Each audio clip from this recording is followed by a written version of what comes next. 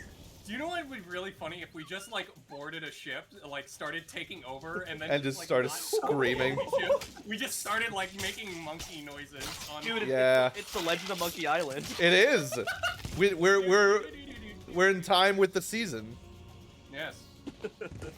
Oh, yeah, God, have you done that? Can we do that tall tale? Really good. I haven't done it. Oh, yeah, do that absolutely. tall tale. Yeah, Fuck let's yeah. finish this mission wheel and then Fuck yeah. we can either just like do a few more missions and see how we're feeling, or like do the mission wheel and then we can go do. Aw, it. hell yeah. Yeah, we did it on. We 100%ed it. Oh. We were about to 100% it. Can I Yeah. help? Yeah. Absolutely. Yeah. Oh, hey, look, that's gay porn. Where? Thanks, Facebook. Where? Hold on. That's it. That's the Hold meme. on, It's just that was gay just porn. two gay men having sex. That was. Corrupt That's it. gay porn. That's Dungeons and Dragons. That's just 4 hours of memes and coping mechanisms. 4 hours of gay Yeah. sex. And coping mechanisms. Ah, me. And daddy issues. Hold on. Does my character have daddy issues? Every single one of the characters in the party that I DM for has daddy issues.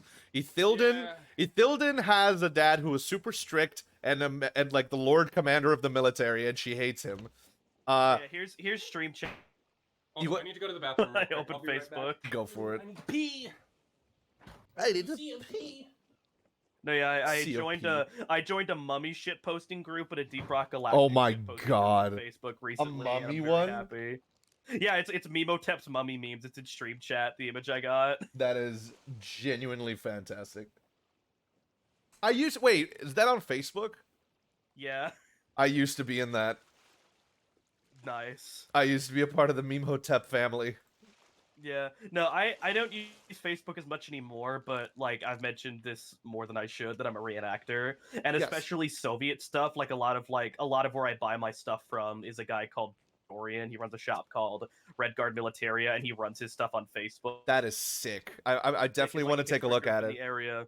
I really Yeah. want one of the Soviet winter coats from World War II. Get prepared to pay a fucking premium for those. Oh God. I think getting one from Void is $300.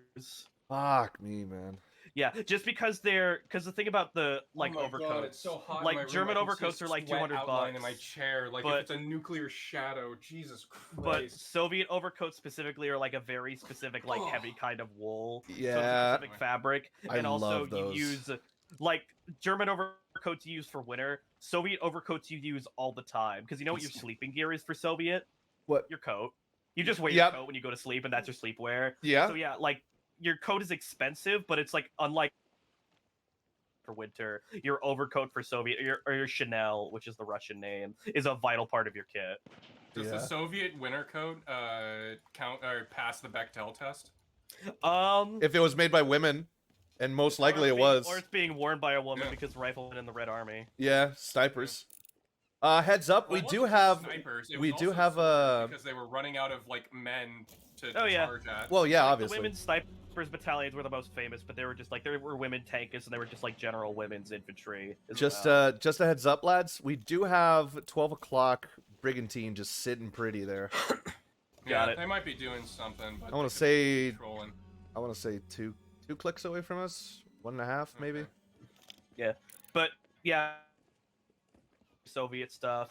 Some of Soviet like the clothes guys, past the the Bechdel test. my reenactor guys I know who like are good sources. They are on Facebook. I'm friends with them on Facebook, and just like Rockford, the event I'm going to be doing off of a Facebook page. Like they don't have a website, but all like the updates go off of the Facebook page. Like Facebook is just really nice for reenacting stuff because Sure. that's how a lot of people communicate. With I it. So I have that's decided the to. majority reason I still have it. I stopped using Facebook. I only have the Messenger because I- John, my buddy, the only way he'll respond to me is if I send him a message on Facebook Messenger. And enough. Twitter, I have deleted it off of my phone. I'm taking a cleanse. Oh yeah, no, you say I saw the tweet. Yeah, I'm out, man. I'm out. It's so dumb. Yeah, no. There's no utility for it. Everybody's spamming the N-word. Nothing works anymore. And like That's Twitter is like recommending a bunch of like Republican and white supremacist shit to me now. Gee, I wonder why. It's a mystery. I'm Well, literally a ads, but- communist. Go fuck yourself. In Also, my Cheech and Chong. No, I keep getting ads for Cheech and Chong weed gummies. Because that's the only advertisers, I guess, elongated muskrat can pick up nowadays. I keep getting ads for crypto. That's the ads I keep getting. I follow enough trans and Jesus queer people Christ. in my For You tab that my For You tab is mostly just stuff that my people I'm following have posted. Just posted that again. A bunch of trans people and then some meme pages that I occasionally like. Yeah, no, I have like Voice Quills, Wes, Zane Schlatt. They're still like going strong on the Twitter feed. Yeah. No, Zane is like a Zane is a really funny Zane's dude, funny. man. I like Zane him. is funny. I great. keep up with Quills. I have my list of porn people I follow on Twitter. I kind of want to like passively aggressively or just do like a sly like sort of pickup line, but I feel like it might go a little too far Fair. With whom? with Voice Zane. Quills. Oh, okay. Yeah, Zane, obviously. She is unfortunately gay and in Scotland, so Rip. I thought she was bi. maybe she always posts about like being a lesbian, so Well, she might be. She also keeps she- posting about like thick men as well. So she might be bi, but every time I see her post about something, I'm like, damn it. She's Who gay. doesn't? Who No, doesn't? no, Who no, doesn't? no, no, no. Who doesn't post Yeah. about thick men? Come on. yeah.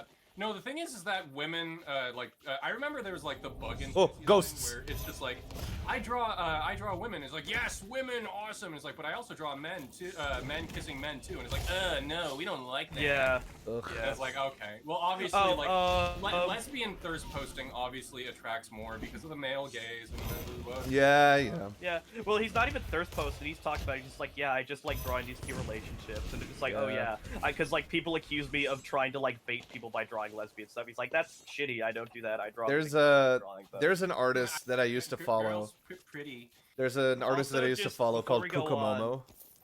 Yeah, What's before up? we go on, there is a level 1 Reaper at both Wander's Refuge and Reaper's Hideout. So Oh boy. Oh, Be- fun. be war, but Yeah. Understood. They might, oh, why are you running? Why are you running away? You should totally fight me. Oh my god, no, you did not see that last stream. Oh my fucking god, that was, we just triggered, Oh, God. like, a... Oh my god, it was so fucking funny. I oh think. yeah, Did were you you there watch in it? the stream? For that? Were you watching it? Were you watching it? Wait. Did you do it again? Cause you and I did it, Yak. Oh my yeah, we god. did it again a couple days ago. Cause I'm Fantastic. in quarantine. I'm literally just sitting in my room. Do you want to do Sea of Thieves? Jeez. Oh, one thing that I'm very excited to do, and I want more people to do it.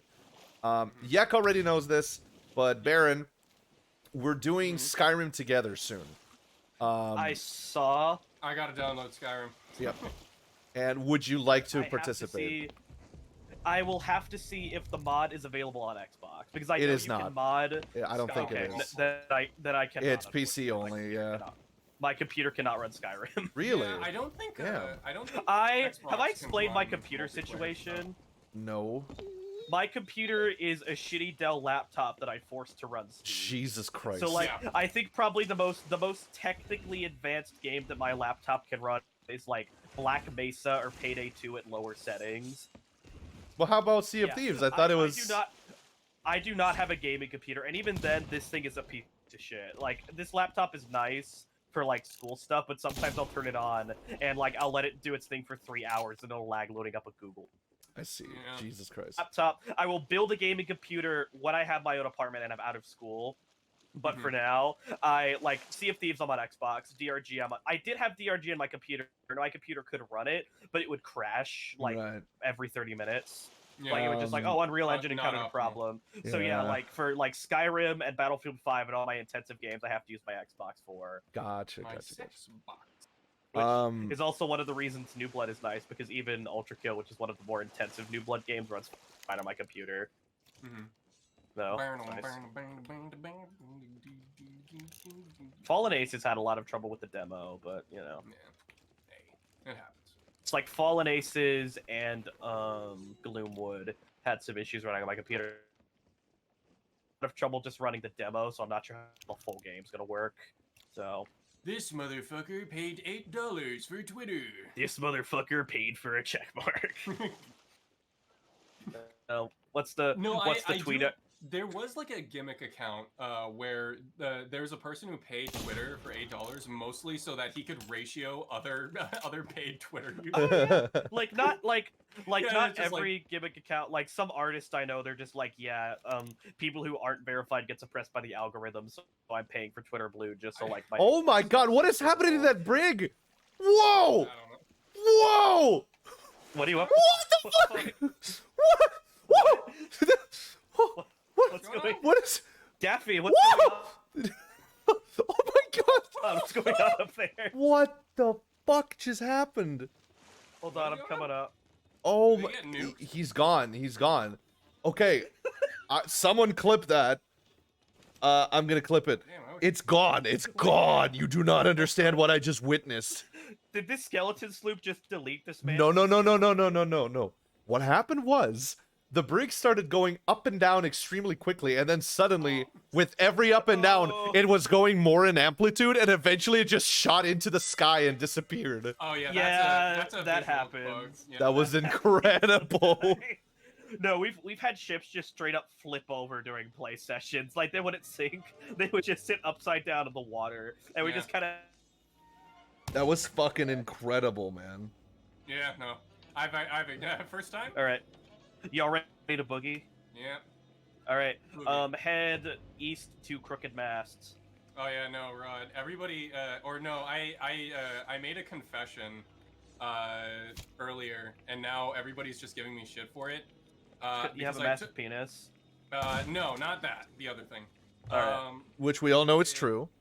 It's unfortunately. We've all seen your penis. Yeah, Yeah, we're Yeah. friends on Facebook. Yak, I've seen your penis. you have seen my penis. Unfortunately. No, so when I was watching, It's back. across The brig is back. Yeah, no, it's, Huzzah! yeah, no, it's what was I gonna say? I was watching Across the Spider-Verse with my friends, and then I said, "Is like, I feel really weirded out because Miguel O'Hara has the exact same hairdo as I do." So do I. I got my hair cut, so now I have his hair. Yeah, no, now everybody is just calling me like Miguel, like God, because I just sound miserable most of the time, and it's like, wow, that's such a Miguel thing. Okay, fuck off. He's so meow meow. Yeah. Dude. Well, What that is and that? also Miguel Oh. is like the Spider-Man fan, and I am a huge Spider-Man fan. So. Yeah. Fair You just need a enough. really cunty girlfriend, and you have to look complete. Lila, do this. Come on. Yeah, I've yet to see They Across the call it- Spider-Verse, so the only thing I know, I've seen a couple clips of the AI, and most recently I saw some Chicken's ready. Okay, pick it getting up. pegged by the I have AI, it. So No, I think my favorite ship is Spider Pig and Miguel, like in a both smoking cigarettes, and it's like, well, did that feel like a cartoon? please And please then, tell me and then that. Miguel is just having his eyes open. Wait. It's like, what the fuck just happened? Whenever does okay, We have so to go to the Crooked Mass, by the way. does it turn Yeah, into hentai? Does it turn into hentai? No, it's just a meme post where it's just like the aftermath of. No, but my question is, if Spider Pig has sex, does it turn into hentai? I feel like no, he like. it turns into like a Zone Tan parody. So I hentai. feel like he pulls. I feel like he pulled out a big, like, you know, he pulls out the big cartoon mallet, but it's like a comically. Oh wait, no. Comically huge dildo. Guys, tax sales the other way around. I'm going over to the sea All right. dogs. I'm taking the Sure. I'm taking the crow's nest. I'll keep eyes open. Other way.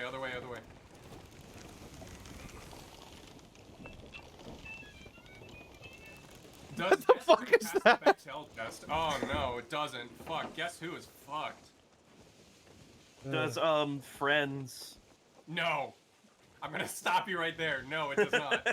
What, Does Friends? Seinfeld Friends? Friends does pass the Bechdel test. No, they don't. Yes, keep they on- do. Is it both named characters who are women. There's an Three. episode where they There's won't three. shut up about a guy. They won't shut up about a guy. Well, That was the one particular- not every episode. every episode, but it's know. mostly about scoring cute boys. I know Matthew Perry's one of them. What are the cute girls? Yeah, Yes, Matthew of course. Perry's a MILF. Yeah, that's true. God, I wish I could be a MILF. Man in line Damn. first. I love Fallout New Vegas. I wish Matthew Perry was real.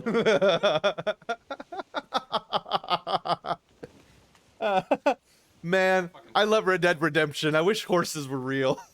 I love Goodbye. Horses. I wish women's suffrage was Your real. ideology doesn't allow me for you to exist.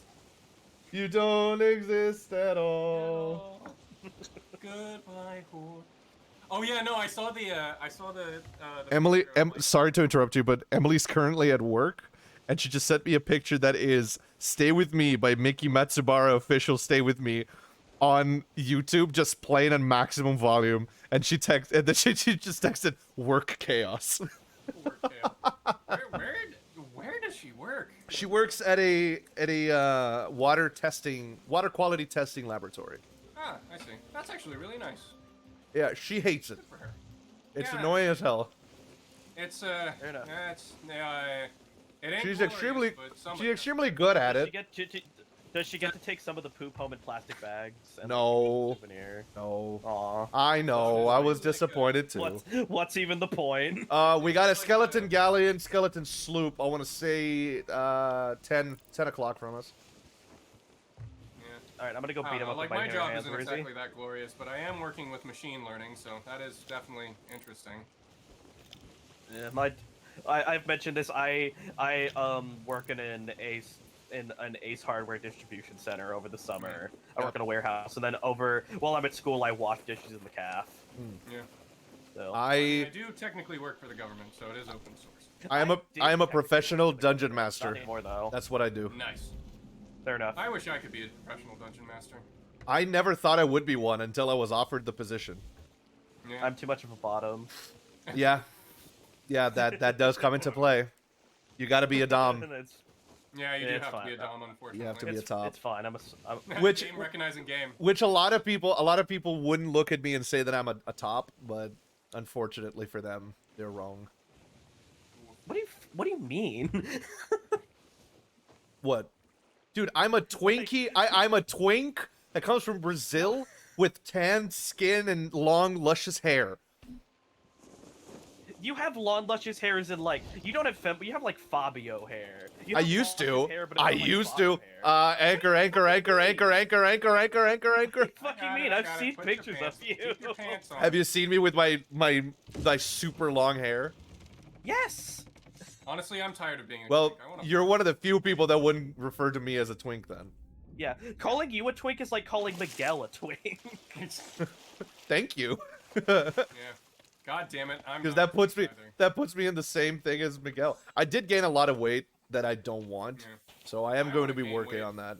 God damn. Fair. I have a bit of a course gut, you do, but airport. like that's something I realized with sizing my uniform shit is even if I lose all my gut and like get skinny, I'm still gonna be in the same clothing size because Oh. my chest is 45 inches. I have a Oh, huge- hell yeah, super bro. broad chest. Oh my I have- god. I have wide- You could Yeah, have like- the milkers of pecs, like super Yeah, strong pecs. Like I have a bit of a beer gut, but even then my beer gut's only like 40 inches, like waist. Like my natural see, waist I is only see. 40 inches. You know what? Like I'm my gonna chest work is out still after bigger this. than. you so you're like, telling even if I me got super what you're telling me even if I got is super skinny. you got a slutty little waist. Is that what you're telling me? Yes. You cut out. I didn't hear Yes, that. you said that you have a slutty little waist. No, I don't. That's what Emily says that I do. If I could grow a beard, I'd be built like a dwarf. Like Hell the yeah. only thing keeping me from being a dwarf is I can't grow a beard. Really? Not with that attitude. I can grow like I get a little bit under my lip. I get a mustache and I get a neck beard, but I don't get anything connecting it. And it like if I let it grow, it'll get super wiry in like a week, and then it'll just stay there. Yeah. Like, and also it gets super itchy when it's that stage. So I Um, could grow facial hair, but it'd be in the weird neck beard stage for like 2 months, and I'd be miserable the whole time. I see. So I currently am rocking the mustache, and I gotta tell you, Emily likes it, and that's all I need to know. I can't grow a mustache because I'm Asian. Except I have body hair everywhere. I can grow mine My because face. I can grow mine because I'm both Roman and Jewish. So there's no way to say that I didn't Oh, kill you're Jesus. about to get that unibrow action. All right, I see what's going on. Yeah. I have to pluck my unibrow, otherwise it looks horrible. In Rome, they consider that a desirable trait. noted. well. If Rod starts talking about roads, start running the other way. Roads and banks. Yeah, I'm Celtic, so I love the history of fucking. I love the history of Rome in Ireland because like they get to England and they're like, well, this sucks. I'm out of here. Ireland, it's just shitty fucking weather the whole time. Like, yeah, we're not gonna invade the Celts because it's not worth it. The weather's too shitty. Just like, yeah, we're not gonna bother with the Celts. It's fine. The Romans needed to fuck you in the ass, Angloid. Yeah. Oh god. Angloid. I kind of miss Infrared Hawes. I wish he did more stuff. He's a tanky, but god damn it, is he fucking entertaining. I don't mind tankies at all. I think tankies are annoying at best. I think tanky is a stupid way to call someone. Yeah, it's a common parlance. I know, but it's just like, okay. I keep getting called libtard on Twitter, so yeah, yeah. The thing is, right? The amount of people here in Pennsylvania that I know that consider themselves staunch Republicans, right? Oh! Ancient coin hoarder! Get him! Fuck him up! Fuck him up! His ass! Yeah! Yeah! I heard that jangly. I'm like, who's jangling? I don't know what that means, but we did it. It's a very rare spawn. Baby. It's a very rare skeleton spawn where if you kill him, you get ancient coins. So we just got 137 ancient coins. Ah, that's it was one sexy. Of the community days, like depending on how much the community played, you get higher spawn chances for them. I see. Yeah. One time they like triple times the spawn. Yeah, that was during that community day. It was really nice. What was I gonna say? Yeah, so there's a bunch of staunch Republicans that I know here in Pennsylvania, right? Which is hilarious, right? And of course, it is this way. Every time that we start talking politics, right? I obviously don't say, "Oh, I'm a communist." I just start like very that'll just turn off their brain. Exactly. I just very surreptitiously go like, you know, man, I feel like the elites have too much money and that the regular worker man should have more money. And they're like, "Oh my God, yes!" I'm like, No, yeah, right. That, uniformly, like Republicans and Democrats do get along on a lot of issues. It's just that the media and also the talking heads sort of divide the country. Also, like arbitrary, like, oh, they're putting kitty litter in the schools. They're gonna first they're turning your kids trans. Now they're gonna turn them into animals. It's like, yeah, no, that. It's like, what the fuck are you talking about? The other day, who the fuck is that? No, they're Bowman. They're Bowman. Hold on, I gotta kill Bowman and then. Yeah, I was talking about this the other day. Nobody knows what they're talking about anymore. I was talking about that the other day with Yexon, but like a lot of my conservative friends, we share like the same sort of point of view. Just like, yeah, the healthcare system should be a little bit better and everything shouldn't be super duper expensive. Like a lot of people have like the same conclusions. It's like, oh yeah, people should be treated better, but it's just the fact that there's so much of this sort of like Red Scare-esque fear of like, social programs or like left-leaning things. So just like, oh, we need to make healthcare more accessible and we don't need to make medicine like such a big thing. How are we going to do this? Privatize the company even more and get rid of all the... Yeah. No, it's like, so a lot of them... Yeah. It's the same like ideas, they just come to a lot of different conclusions. Like my dad's this way. Yeah. Like, they just come to a lot of different conclusions because of like just being raised in like plants. We got plants. Nice. No, here's something to think about. You know about the ACA law, right? The American Affordable Care Act. Affordable Care Act, yes. Yeah, the Affordable Care Act. That is over 80. They polled for the ACA, and 80% of both Republicans and Democrats are in favor of the ACA. But as soon as they said Obamacare, that's when the divide happened.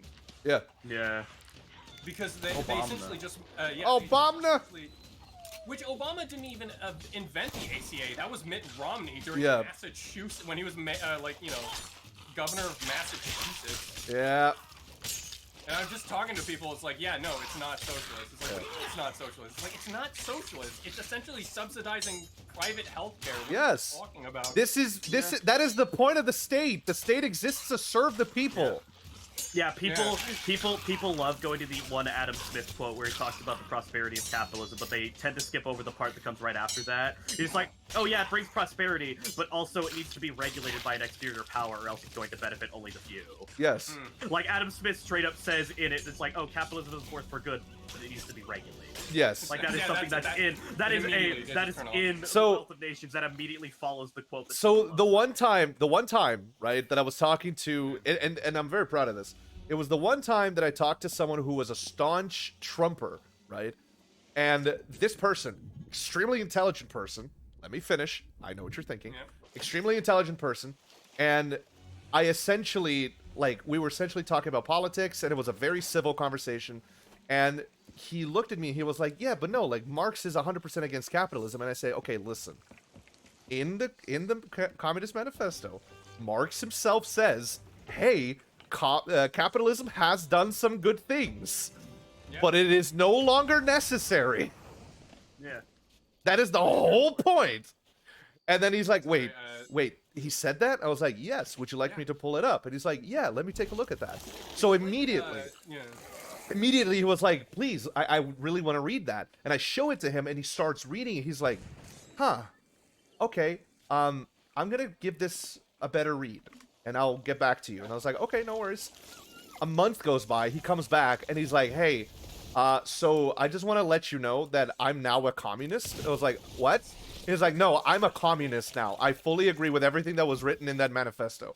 I was like, "Oh, okay, so where do you stand on everything?" He's like, "Well, no, I just reanalyzed all the reasons that I was for Trump, and I realized that I had some really, really, like, ingrained racist bias from my upbringing, and I really don't want to keep that going for me." I was like, That's what we like to call holy a shit, turning point dude. USA. Yeah. It's like a No, 360 like turn right there. yeah, Or and he not, and 360, it was just so beautiful to see because he immediately was like, no, I'm going to change literally everything about myself because I do Yeah. not want that to be who I am. And I was like, good for you, man. He is No, now, like, I think he is now an organizer for the Communist Party of America in New York, I believe. Yeah. No, okay, so hold on. There's a couple of comments that I wanted to go through.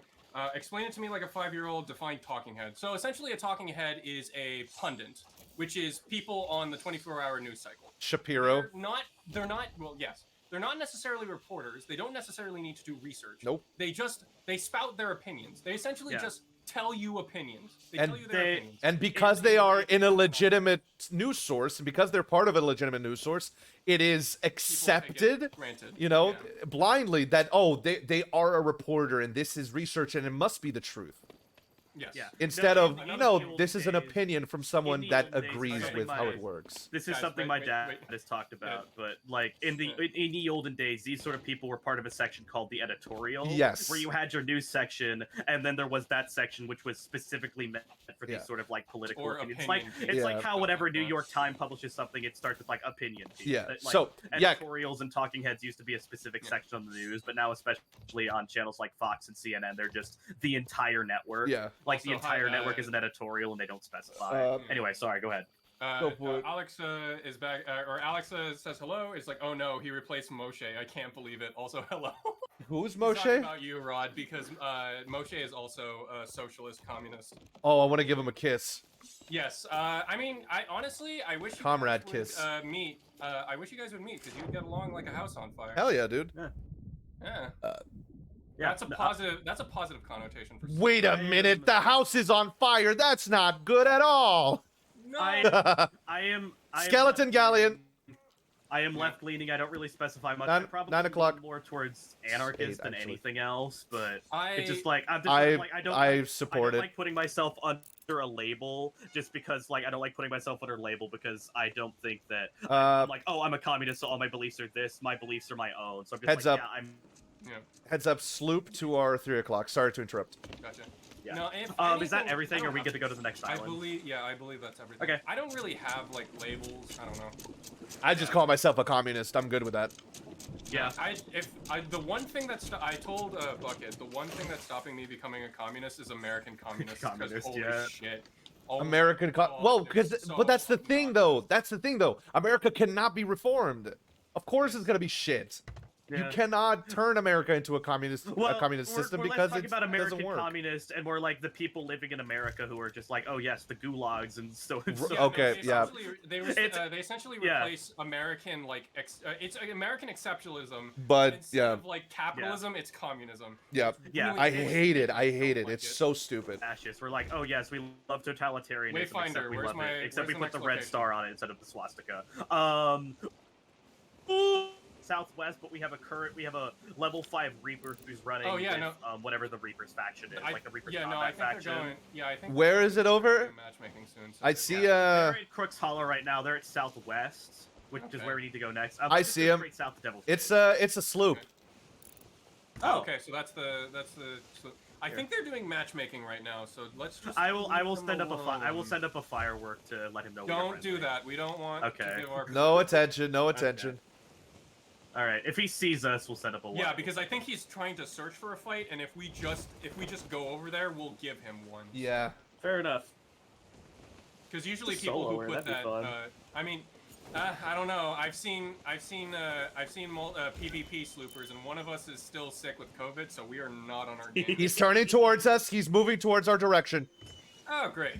Okay, well, we might have a fight on our hands regardless. Or we could just pull away from here.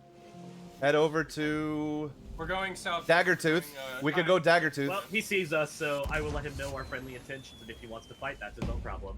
Have any of you heard of Dawnlands? No, I have not. We should go. Daggertooth directly the other way. Southwest? Yes. Or northeast? Behind us. Northwest. Northwest. Gotcha. Let's do an anchor shift. We don't. Okay, yeah, sure. No, we don't need to do an anchor shift. Oh wait, he's not. That's another guy. He's not turning towards us. He's currently going southeast. He's going towards the ancient. You sure? Yeah. Yeah, no, he's the guy that can't I'm looking see at. us right now. There may be another ship, but he's currently going laterally. Okay. Alright. And coming. Well, anyway, let's just go. Well, northwest. he can see us because he's level 5, but he's obviously not turning to pursue. So yeah, let's just go southwest to Crook's Hollow then. Okay, fine. All right, well. No just- twist. Yeah, I'm turning us. Don't worry. Yeah. Just be ready for anything. With the jacket that you have on right now, Yak, you look like Simon Belmont. Sorry, Trevor. Trevor Belmont. Trevor Belmont. Yeah. Treffy. Yeah. Dude, I fucking love the Castlevania series. It is so good. Oh my god. I love it the so much. I remember watching the anime, like on Netflix, and as soon as they brought like the Castlevania theme, it's like. Dun-dun-dun-dun-dun. No, it was the no, it was Bloody Tears. It was Bloody Tears. It wasn't Vampire Killer.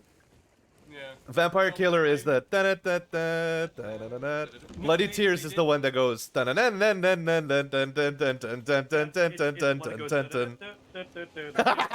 they did play the Super. Did they the play SNES.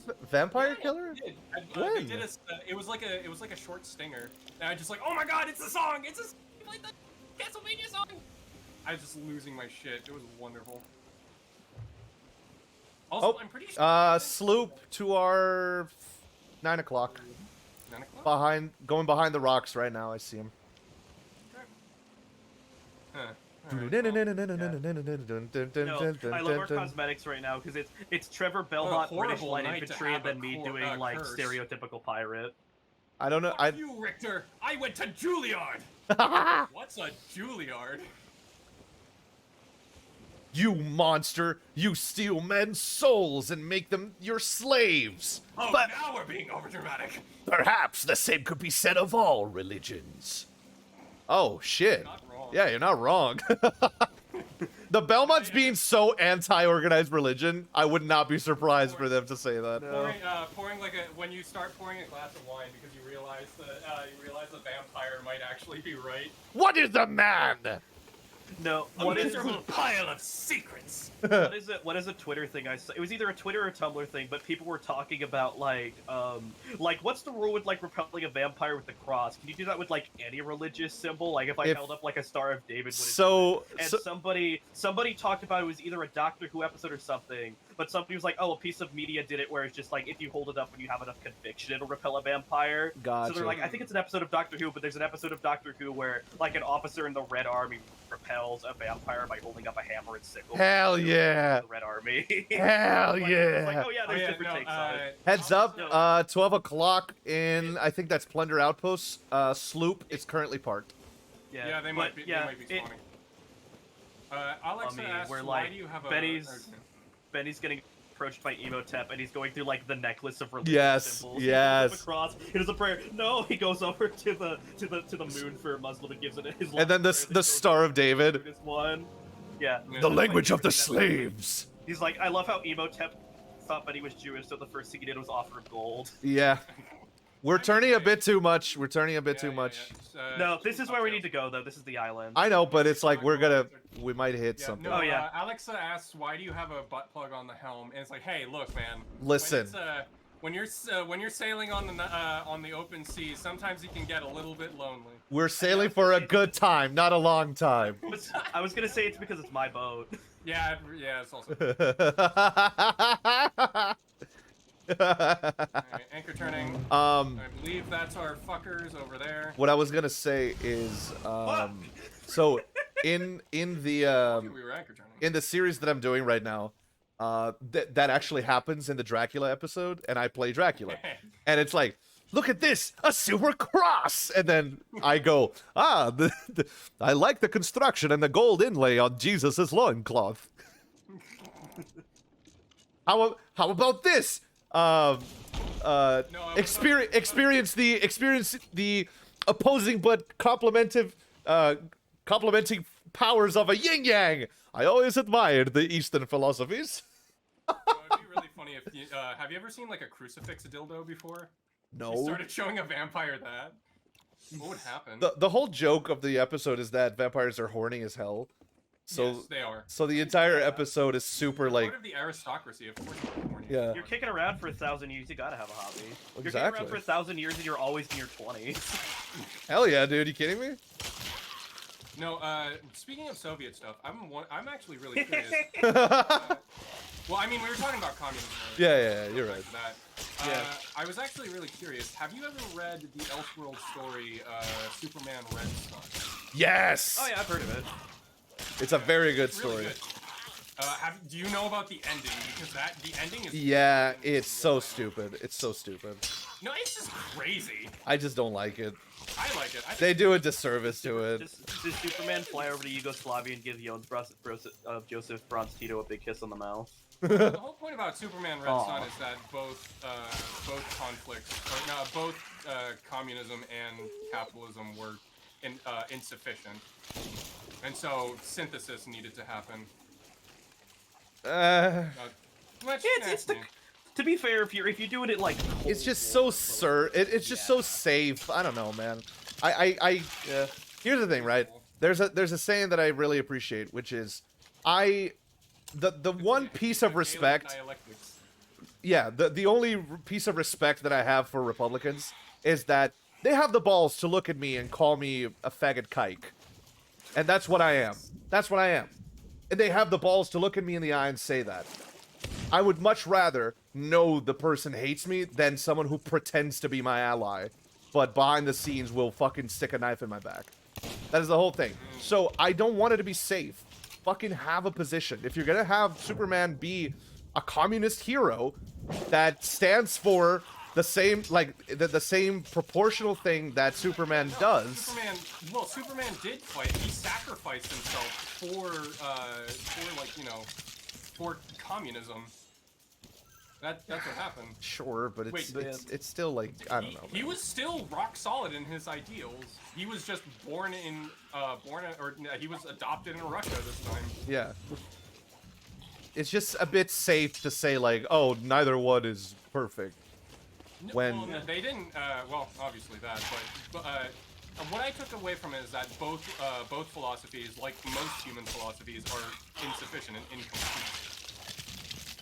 So, because there's no perfect policy or philosophy. And no, I'll agree with you about it, but it's just like, instead of picking up the idea that even Marx said, like, communism as it stands right now in the Communist Manifesto will have to change because the world will change.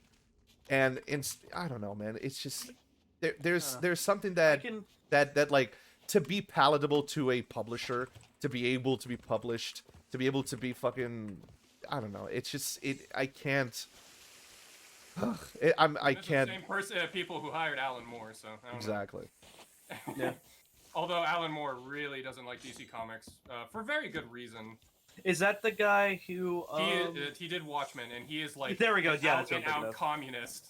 Yeah, like, no, he does what he did Watchmen. He did Constantine, and he hates every adaptation of his work. Yes. Yeah, no, he's as DC's he should. #1 Rasputin. Yeah. He also cosplayer. He also he looks exactly like Rasputin. He It's does. really funny.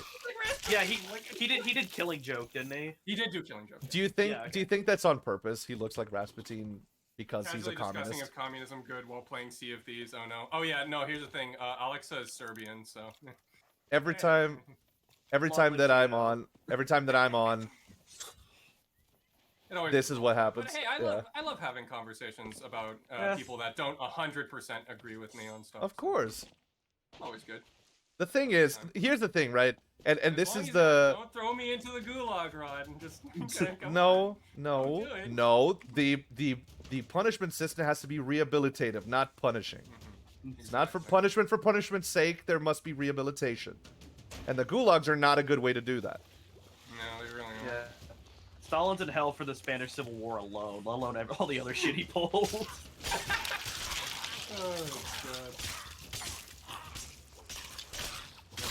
The what was I gonna say? Oh yeah, fuck you, Wacky. Okay. Yep. Fair enough. Brazil right now, it's close to the first time that I've ever felt like pride about my own country. You know me. I'm a staunch anti-patriot. You know me. I fully believe that patriotism is a disease, and I am against the very existence of it. Wasn't it Albert Einstein the one that says that nationalism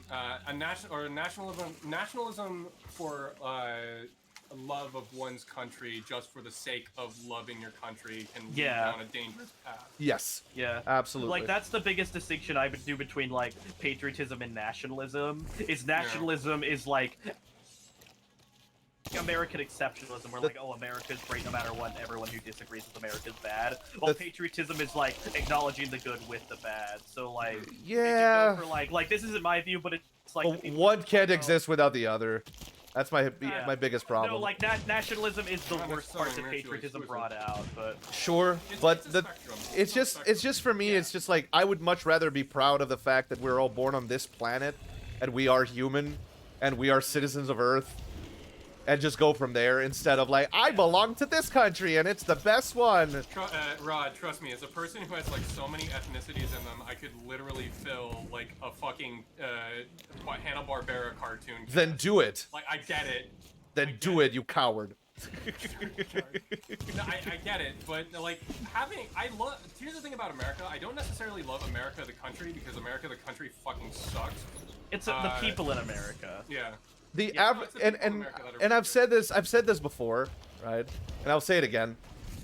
You know, I make a lot of jokes about fucking Americans, you know, and all that. Oh no, but it's trust me, you're preaching to the fucking choir. Yeah, pal. but my genuine position is the average American is a good person that cares about their neighbors. The average American just wants to live in peace. Yeah, they just want to grill. Yeah. That's all they want to do. That is the average American. They just want to have fun. They want to live in peace and not have to worry about their loved ones. That's it. Americans, sign me the fuck up. Hell yeah. Hell yeah, brother. Hell yeah, brother. Americans make fun of Americans. That's like yes. one of our yes. like one of our biggest national No, pastimes. see, I'm from Illinois, so it's like I was born in the land of Lincoln. It is my God-given right to make fun of the Confederacy. Very true. No, I remember having a discussion in college. Okay. One second. Can we all just agree to make fun of the Confederacy? There's no qualms whatsoever. Hell yeah, baby. I'm from Illinois. I've got land of Lincoln on my license plate. It is my God-given right in the fucking North to make fun of the Confederates. No, one thing I want to do when I go to the South, I want to see like. I ain't an American. I'm a and just Yankee. step- Oh, just way step down on south Confederate- in the land of traitors, land of rattlesnakes and alligators. Run away, run away, run away. No, the one thing I want to do when going to like a Confederate state is just going over to like a statue and it's like nice participation trophy, you loser. Nice participation trophy that the slaves give it to you. Oh my God, Jesus. Nice. No, so I remember we were having a conversation because one of my roommates was like, I don't like it how immigrants come over, go over to America, get their certification, and then complain about how America sucks. They think America sucks. They should go back to their own country. And I just like turned around and was like, are you fucking kidding me? Complaining about America is probably one of the best fucking things about America. That you can legally do that. Yeah, I would America's want to so find bad. this minority so I can like shake his fucking hand because he is a true America's so American. bad. Goddammit. The mark of a true American bad. is making fun of America. Yeah, exactly. America's so bad. Why don't you go to one of the countries that's been ravaged by America and live there for a week and then come back to me, huh, buddy? Yeah, baby. Oh my It's like God. it's like Expats whenever are I talk so about fucking Cuba, annoying. it's just like like Castro was a little bit too new capping. I can like criticize Castro, but Cuba had every god-given right to hate the USA and want Abso-fucking-lutely. Like, I do not blame.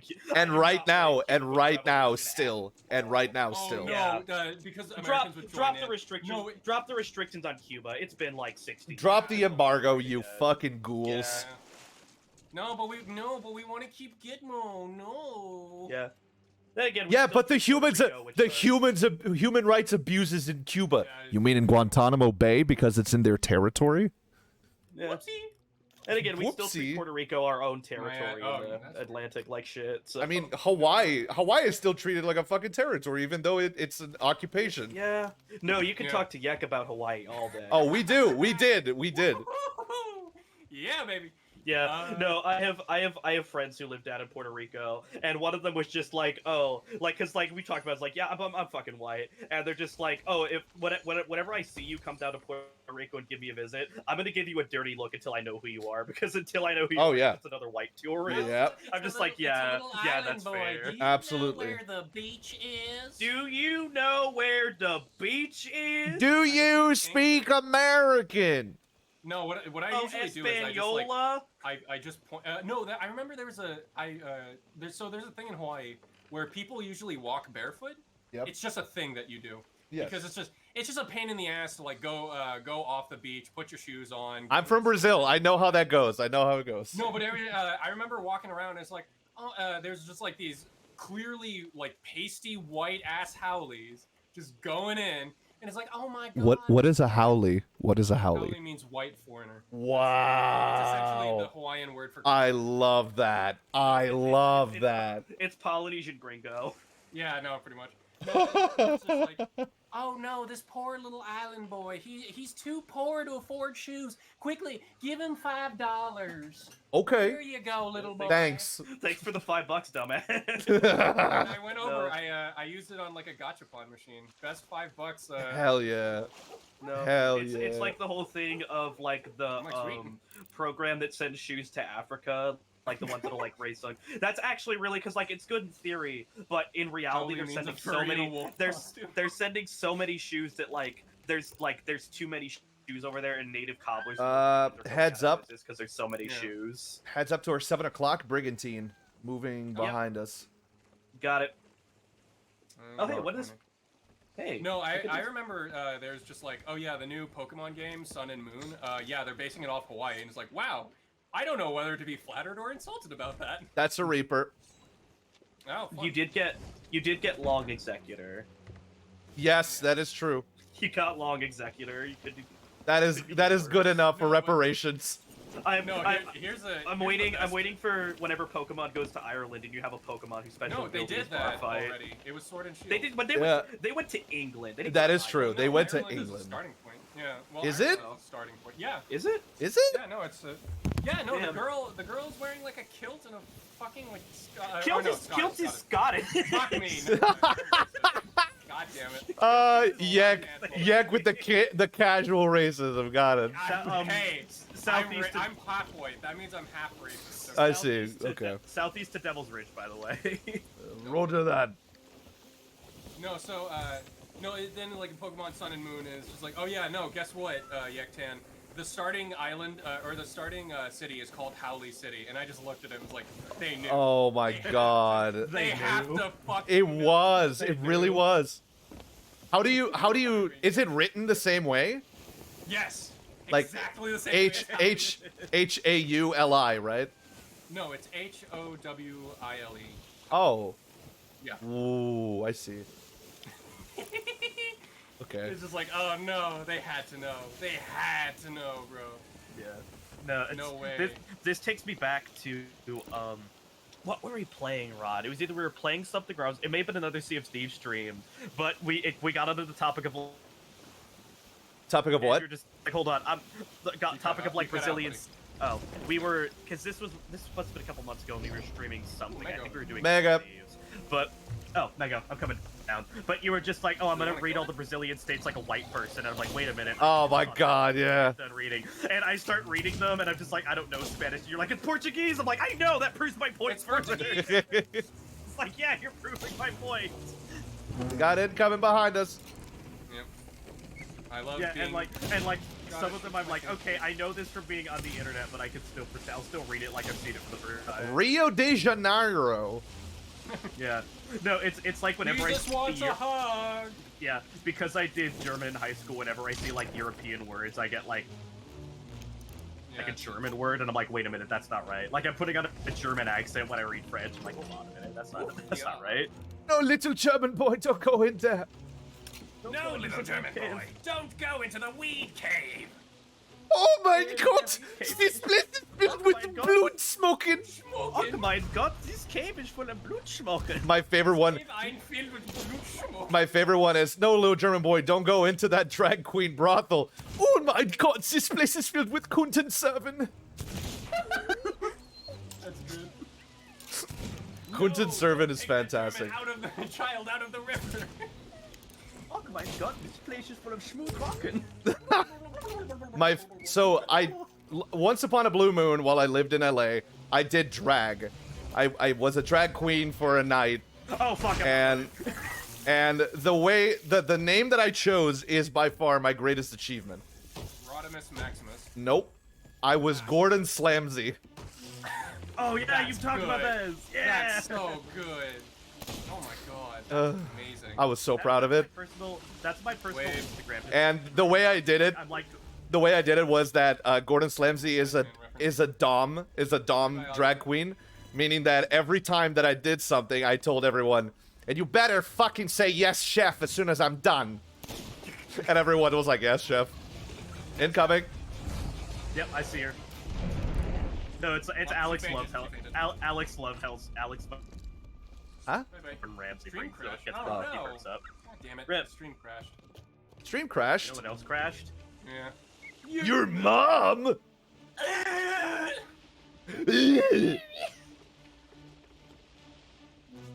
We should be good now.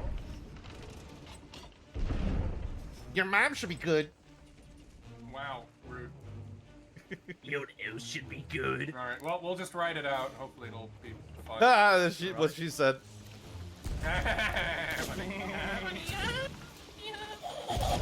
Incoming. Howie Bobauchi. I hurt my bones. Oof, ouchies. Apache. I don't know where I picked that up from, but I say ouch. Ouchie babouchie. No, that's Ouchie from, Bobauchi. Ouchie Bobauchi. That hurt my bones. I think that was Aaron Hansen from Game Grumps. Which one? It's Ouchie Aaron. babouchie? Yeah. Ouchie Bobauchi. That hurt Nope, my bones. never heard that. I watch him all the time, and I've never heard him do that. I know that a lot of like my weird gibberish comes from me watching Game Grumps. Me too, yeah. Harry! Oh no, John. I think JonTron said, "Ooh, ow, ooh, my God." No, You know, I got I my love I got my bones from some sort of meme. My I think it was a boners. skeleton meme where it's like, oof, ouch, my bones. Yeah, okay, probably. It's been a while. Ugh. My favorite joke. This mega was freaking forever. My favorite joke ever from Game Grumps is they're doing a Christmas clothing thing, and Aaron goes, Susie, we got a little jingle jangle problem in our hands. Santa's going nuts. My Even favorite demons know. Even Demons, no!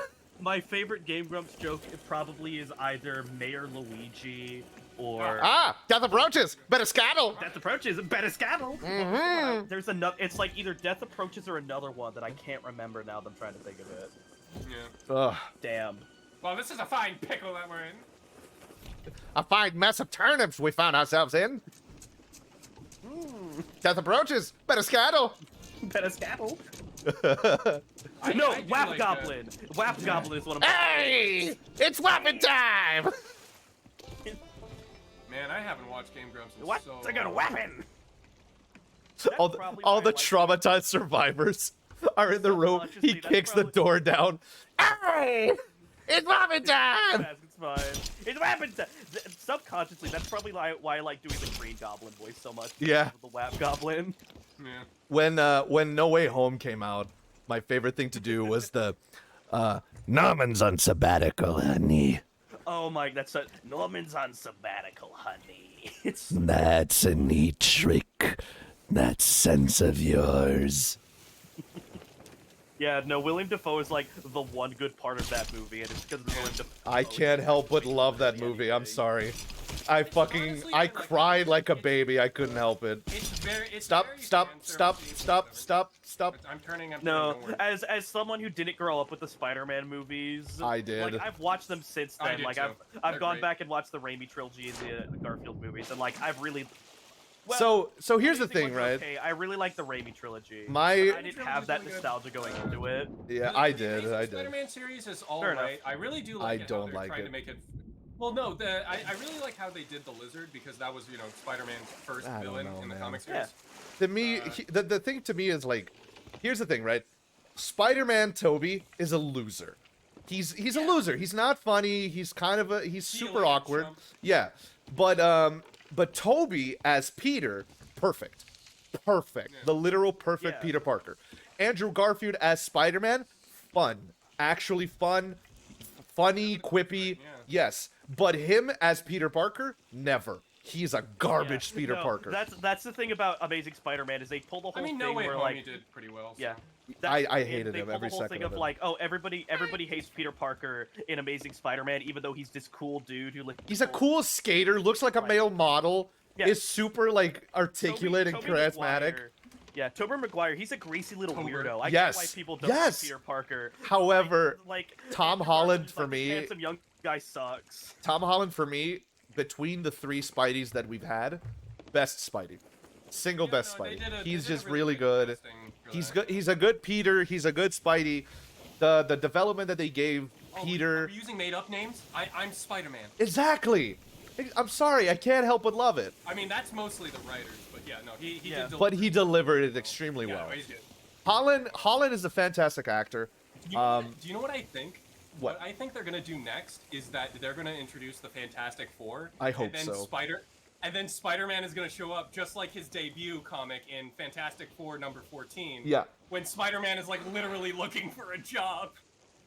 See, here's the thing. Is I this, do is not this want. Bridges? I don't want John Krasinski as Reed Richards. Oh yeah. Sue me. I do not like him as Reed Richards. He No, was I don't fine. like either. He was fine for like a multiverse Reed Richards, but he Yeah, cannot be I saw MCU Reed pictures of Richards. that. No. He was fine. His delivery was fine. He didn't have a lot of time. With the time he had, he was fine. It just doesn't work. It just doesn't work long term. It's Jack Reacher. Yeah. Him in any action movie, he's just stupid. I don't like him. Yeah. It's, I can't. Yeah, no, it's that's kind so of like fun. it's kind of like what's his face? Tom The Cruise. guy who was Brad? Michael Scott in The Office. Oh, Yeah. fucking Now doing, like, more Steve serious Carell. stuff.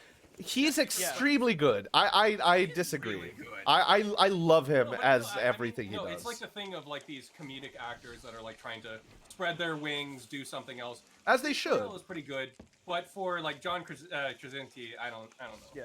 Yeah. Chris Pratt is okay at it. Chris Pratt needs Chris a Pratt little is just bit more Chris to work Pratt. on. That's just Yeah, all. no, I because, don't like Chris Pratt. He does really well in comedic roles. Yes. When he's like doing half and Or, half, like, like Guardians of the Galaxy, roles, yeah. where he can be funny, but he's got time to be serious. It's good. Stuff like Jurassic World, where he's like a very No, God like, no, it was Indiana so bad. Jones action hero. Yeah, it's no, too that was- campy when he does it. It's Yeah. too like Raptors. he needs a mix where he can do a little bit.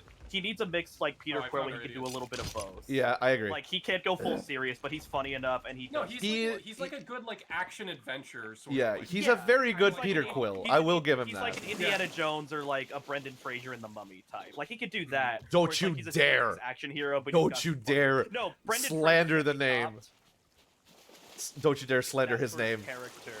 I'm talking that sort of character where he's an action hero, but he's a campy sort of goofy. How dare you stand where he stood?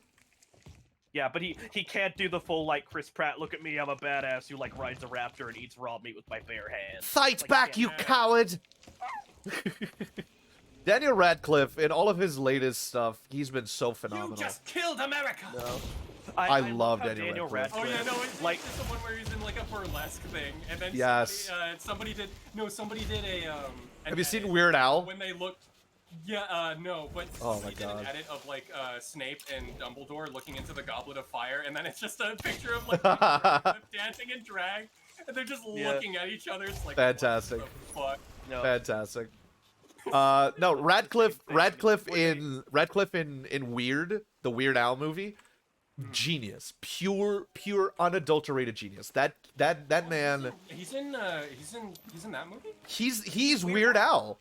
What? Yes, Yeah. he's phenomenal. Weird Al, No Weird Al way. specifically picked Daniel Radcliffe Yep. for it. That's Yep. crazy.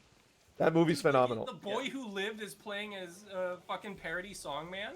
Yes, Yeah. and it's No, fantastic. I That love movie's brilliant. that, Elijah Wood and Daniel Radcliffe did the same thing, where they're both like, okay, we're the leading in a multi-million-dollar blockbuster movie. Now we're just gonna do weird indie shit for the rest Yes, of our careers. yes, I mean, that hey, is the once dream. Once he made Like, it, that's Elijah good. Wood went from Frodo to Spy Kid. And then he did what he did Hooligans right after.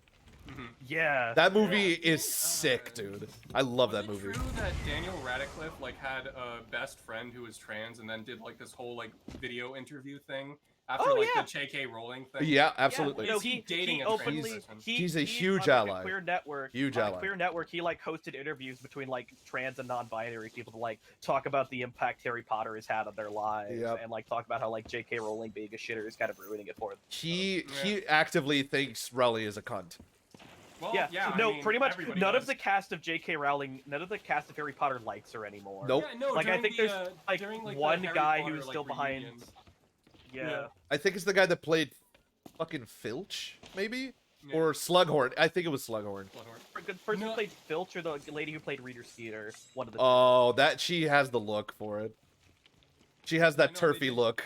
Warner Brothers did like a reunion of like the Harry Potter like movies, so they Oh, brought like boy. all the actors back, and of course the only person who wasn't allowed was J.K. Rowling. Incoming sloop, directly ahead of us. Oh, Got it, go. Sorry, got it. to our right. White Yep, let's white get sails, no flag. Ooh, that's bad. That's bad. That's bad. That's bad. That's bad. Why? Oh wait, anchor's already up. Drop sails. sails. Probably means they're a hacker. Oh, fuck. Yeah. All right, let's get out of here. I'm keeping my eye of reach on him. Yep. White sails either means they're brand new, they're really good, and they Don't care. pull off, or they're Yeah. like hackers. That's the three meanings of it now. I'm trying to see them, but I don't see them. They're on a loaner ship, so they might be hopping. Well, I don't. But yeah. No, I All right, I have remember my, that. I have my thing on. I I'm have my keeping thing on eyes. them. Keeping eyes. Yeah, it wasn't. I see him, think it I was see him. last year. Oh, I'm safe. I'm safe. Hello, how are you? Okay. He's. All right, they seem to be not aggressive. I will not Oh, attack. cool. Based teacher 198. Okay. I love you too.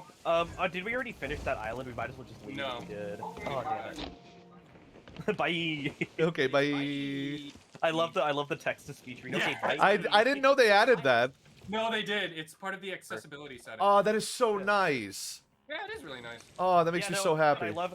It only does we, it for people who can, who only type, not not voice chat. we spent an entire like game trying to get it to say pussy by like typing different things to get it to Yeah, pronounce that's it pretty right. fun. I think it's this Pussy. one. Oh, Boosie. Boosie. Yeah, I think it's we found some sort of way to make it say to make it say pussy or pussy. All right, I'm lifting up thing. There it is. We got it. That's the one. Yeah, It's Boosie. mine isn't working again, which is Mine sucks. actually has been working. It usually No, doesn't. mine hasn't been working. Weird. All right, well, crisis Ah, averted, I fuck. suppose. All right. I'm Has just anybody cooking found right the now. Skeletons. They should be on Downstairs Devil's cooking Ridge, right? all the mego meat. This is Devil's Ridge. This is in fact. We're in Crooks Hollow. Oh, we're in Crux Hollow. Did we do Crux Hollow yet? I think so. Let me. You know who else did Crooks Hollow? Sunken Grove. No, there Rumrunner. isn't any. There isn't any Crux Hollow one. Yeah, we must have did it already. All right. Let's get moving. Yeah, Diddly Dan did it. All right, so we need to go to Devil's Ridge, so that's southeast, and Thieves Yep. Haven, which is also just directly south. Your pick. Directly south. Aye, Cap. Roger that, Captain. Yeah, Bucket is technically the captain. It's his ship, or their ship. Well, whenever it's my ship, everyone's the captain. Yeah. Well, I mean, the name goes out to. We are the captain, comrade. Okay. Dun, dun, dun, dun, dun. I mean, this ship name just has a very sentimental Primrose? thing to me. So Yeah. this is my first D&D campaign was running was playing Rime of the Frostmaiden with some of my friends back in high school. Aww. And because they were just like, okay, you can do any character, it just has to be like within the 5e races. And I was like kind of into like the Pirates of the Caribbean ride at the time. And I looked over the poster, I'm like, a skeleton pirate would be fun. And so we looked through the races. We looked through the races and we're just like, oh, there's no like official like skeleton 5e race. You're gonna have to find something else. I'm like, what else could I do? A satyr would be fun. So my first D&D character I played in the long term was Claude Blackpowder, who was a satyr. And something about them was really funny is they became accidentally trans like halfway through the campaign. And what I mean by that is because like in Frostmaiden there's like a big white dragon that like patrols the area who's like ridden by a dead wizard, and we were like looting a shipwreck of the ship that I had been formerly on, like getting the treasure out of it, and it was her territory. I tried to do some pirate things and I got frozen in a big block of ice and died. But the Steven, the guy running the campaign, was like, yeah, you could do reincarnation. And so I got brought back, we rolled for it randomly. I was a tiefling, I made a joke about me being naked and my dick swinging around. But then they proposed the question of the party of what gender should they be? And everyone decided that I would come back as a female tiefling. So Claude Blackpowder started as a man, became accidentally trans and became a female tiefling. Fantastic. But yeah, that campaign kind of fell apart because the player and the DM had a really nasty breakup like right towards the end of the campaign. No. So it kind of fizzled out and died. But yeah, it was my first long-term character, and my ship was the Primrose, and that is also why it's the Aurora Borealis ship set, because we were playing Frostmaiden. So that's like up in like the wild where there's stags everywhere. So yeah, and also we killed the dragon on that boat. We killed the big mechanical dragon on that boat. But yeah, this is just like the Primrose was like the ship of my first D&D character. So when I was making a break and naming my first time, I'm like, I'm gonna use the Aurora Borealis set because it's a nice set. We're gonna do the Primrose. The first campaign I ever played, was I believe a first edition campaign. If I'm not mistaken, Was it X or No, first no. edition? it was first edition. Okay. It was the adventure was first edition, but we were playing second edition at the time. Oh, was it 2X? It was advanced D&D. Advanced. Okay. I see. So Alright, cool. we played Palace of the Vampire Queen, and that was the most grueling, terrifying, insane adventure I've ever been a part of. We made it to level like 15, I want to say, and when we got to level 15, we all got attacked by undead, and we lost a bunch of levels because of that. Because I don't know if you know, but back in the day, when an undead, you can lose levels. Yeah. an undead, Certain any undead that attacks you, if they hit you, you lose a level, essentially. Oh, Yeah. Not So every undead, but not every, but most undead attacks do that. necromancers and stuff like yeah. that. Yeah. Shades, Essentially whites. It's essentially a -1 to all of your stats. Essentially. But back in the day, it was a lot more hardcore than it is in 5e. Yeah. So it's 3.5 too. Yeah, it was really yeah. tough. So second edition, it's just so unbelievably relentless. And Palace of the Vampire Queen, if I'm not mistaken, I think it is the first D&D module to ever be published. So it was That was one. Say again. You cut off. For the first D&D module to be released was Tomb of Horrors, I believe. Are you sure? That sounds right, actually. Yeah, because my friend, they updated Tomb of Horrors to run in 5e, but they talked about it, they're just like, yeah, this is the first, like, ever, like... Let me look it up. Is they released a published module because it was, like, Gary Gygax specifically made it for all the characters you thought they were really powerful, it would kill them. So it's basically like, oh yeah, you think your character's powerful until you... Okay, so there's a bit of debate. Palace of the Vampire Queen was published in 1976. And Temple of the Frog in Blackmore's Dungeons & Dragons Rules Supplement was 75. But it wasn't an adventure, it was a scenario. Which, back in the day... 17 versus the MP18 situation, where one released earlier, but one was technically classified as a submachine. This is just a game of semantics. Yeah, it's a semantic game. Yeah. So, Temple of the Frog, Tomb of Horrors, and Palace of the Vampire Queen, I would say they're all like the first wave. Let's agree to disagree on that. Yeah, okay. Yeah, that's. I'm okay. I mean, I don't really care. I just stuff, from what I've heard. We should totally form like a little DM circle and then do some like swap some trade secrets with each other. Oh my god. I mean, I would love to. I could do that, except I'm a shitty DM. Yeah, well, I mean, well, then I couldn't join you because I may be paid for it, but that doesn't mean I'm good. Well, I also kind of wanted like some feedback on a couple of future ideas for the podcast campaign, and I just wanted to run it by somebody who's definitely better at this than I am. There's no such thing as better or worse. There's only whether you can entertain your party or not. That's it. Yeah. And I'm really bad. That's all that matters. I'm. If you're having fun, you are the best DM of all time. That's it. This is true. Do you guys ever watch like Seth Gorkowski or like any of the other like tabletop sort of like YouTubers? Not really. They're pretty cool. You should watch them. They actually have they actually do reviews for like different tabletop games that I really want to try. Oh, nice. Because I'm kind of tired of Dungeons and Dragons. I really want to do like. Yeah, I get it. It's just for me, D&D is just such a beloved thing for me. Of course, that's what started my tabletop like adventuring stuff too.